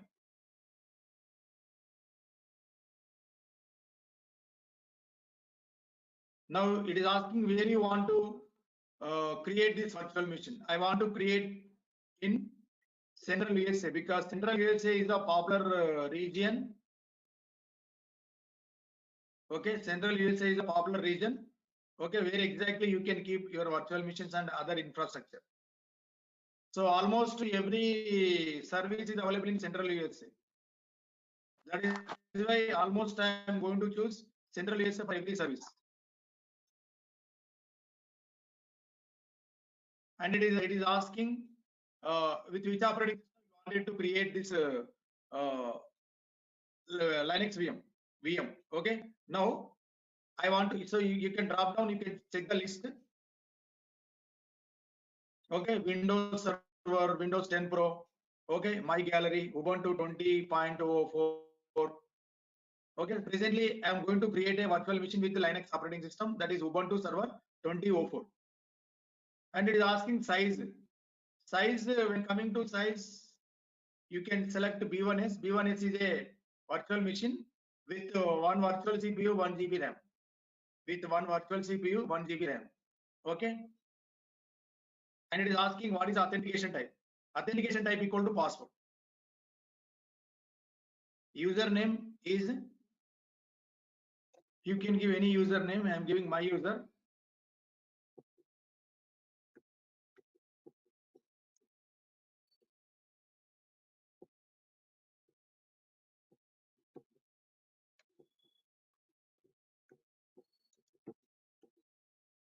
One password I have given. Now, next thing is you have to select ports. Okay, these are just like firewalls. Okay, so suppose you want to connect from your laptop, then 22 port number must be opened. Suppose you want to access some application that is running in your virtual machine, then we have to open 80 port number, 443 port number. Suppose we are going to install Apache 2 server. Apache 2 is a web server. So to access that server, okay, we have to open this 80 port number. 80 port number, and the next one is disks. So since we don't know anything about disk, select normal disk. So normal disks are nothing but here HDD.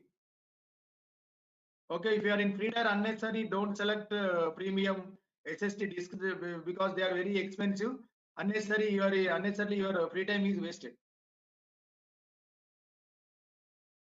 Okay, since we don't know anything about networking, I am not going to select networking. Management.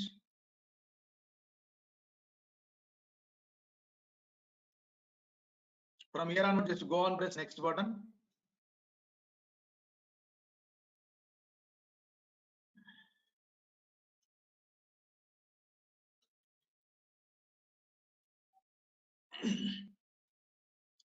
Now it is clearly telling that, okay, if you want to use this machine, you have to pay this much per hour, 0.9006 INR per hour.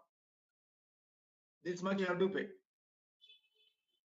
If you are not in free tier, okay, for you it may be free tier. For others, okay, they will be charging. Click on create.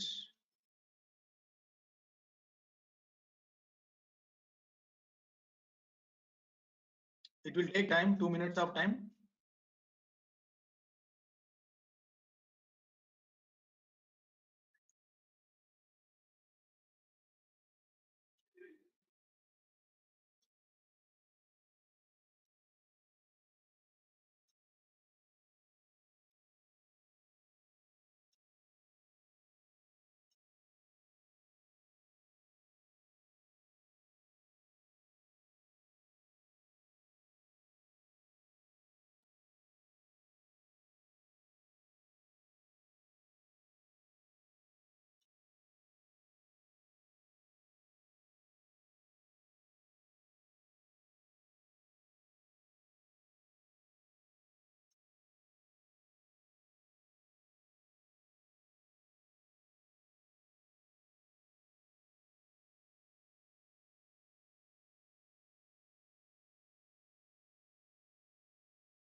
Now it is created, VM is created.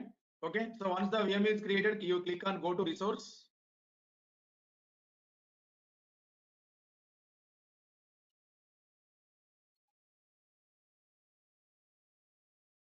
Okay, here you are seeing many options like connect option, restart option, stop option, capture option, delete option, many options you are seeing. So just click on connect. Okay, so before we clicking on this connect button, just let us watch all these resources. Here these are the particulars of this VM. Operating system is Linux. Okay, size is a standard B1S. This is the public IP address of this VM and a subnet DNS name. Okay, and central US. Subscription is pay as you go. Tax equal to something. Okay, now just I want to connect to this VM. Click on connect. You are seeing this option, right? SSH. Click on this. Now run the example command below to connect to your VM. So here click on copy this command. Go to your PowerShell or Git bash.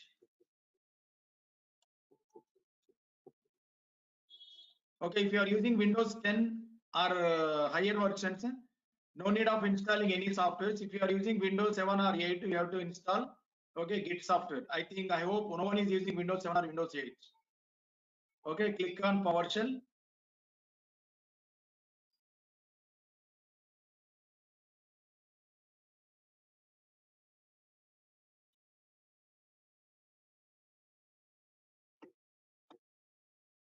Okay, this is one way, and here you have to download Git software. How to download Git software?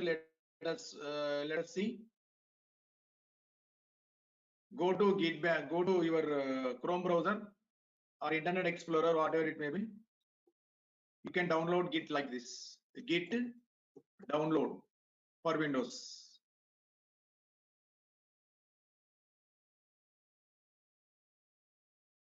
Are you seeing Windows? Okay, click on this Windows. Okay, click on the 64-bit Git for Windows setup.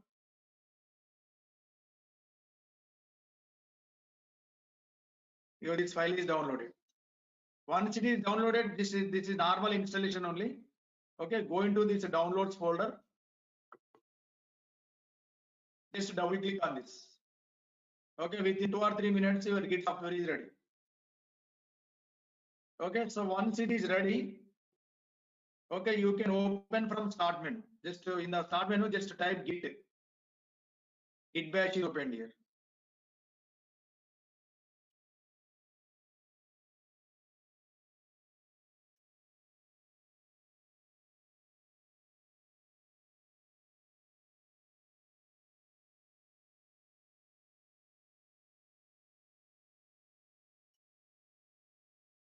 Okay, now whatever command you have copied from there, paste it over here.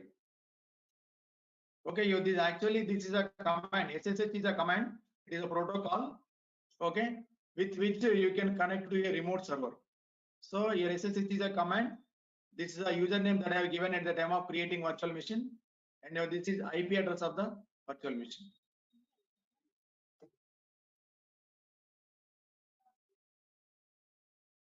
Say yes.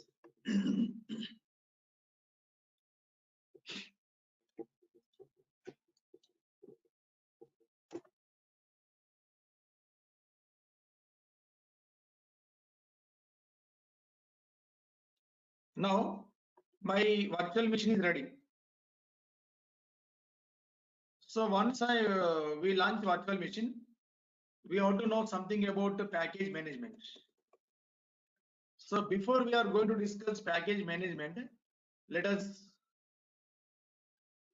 discuss the types of operating systems that are majorly we are going to use in our day-to-day life.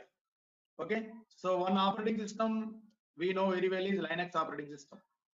Okay, so in a Linux is majorly divided into 2 categories. Okay, so what is that? One is the Debian group, other one is RHEL group. In Linux we have 2 distributions. One is Debian group, other one is RHEL. So under Debian group, okay, we have just now we created one Ubuntu.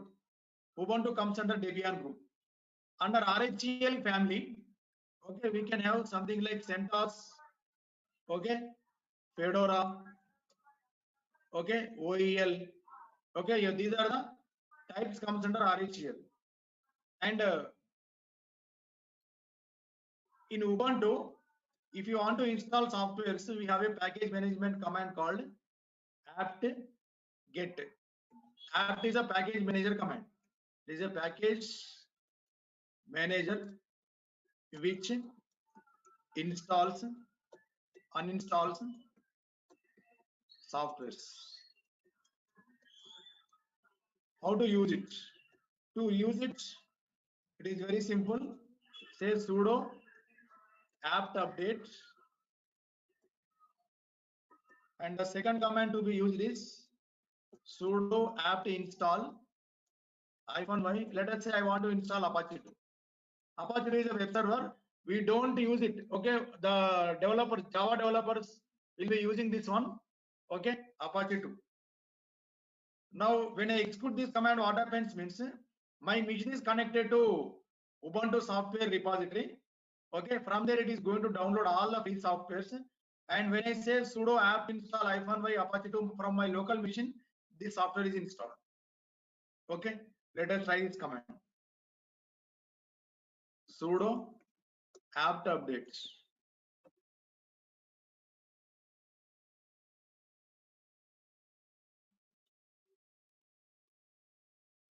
Are you seeing it is connecting to Ubuntu repository?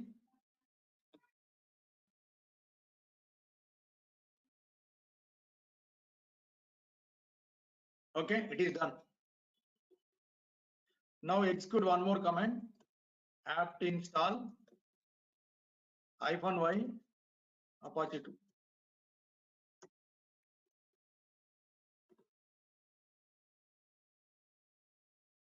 Now Apache 2 is installed. Now you have to ensure that it is working. How to decide that it is working? Sorry. Update.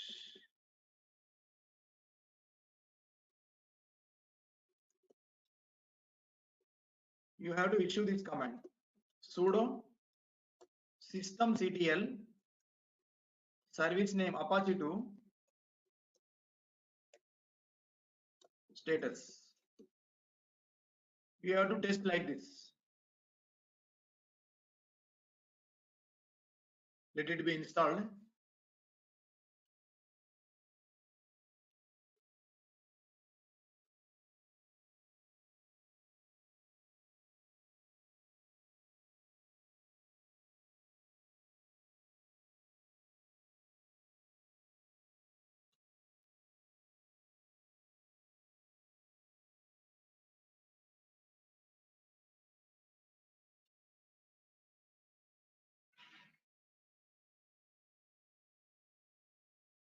Okay, it is done. Execute this command, sudo systemctl, okay, Apache 2 status. Apache 2.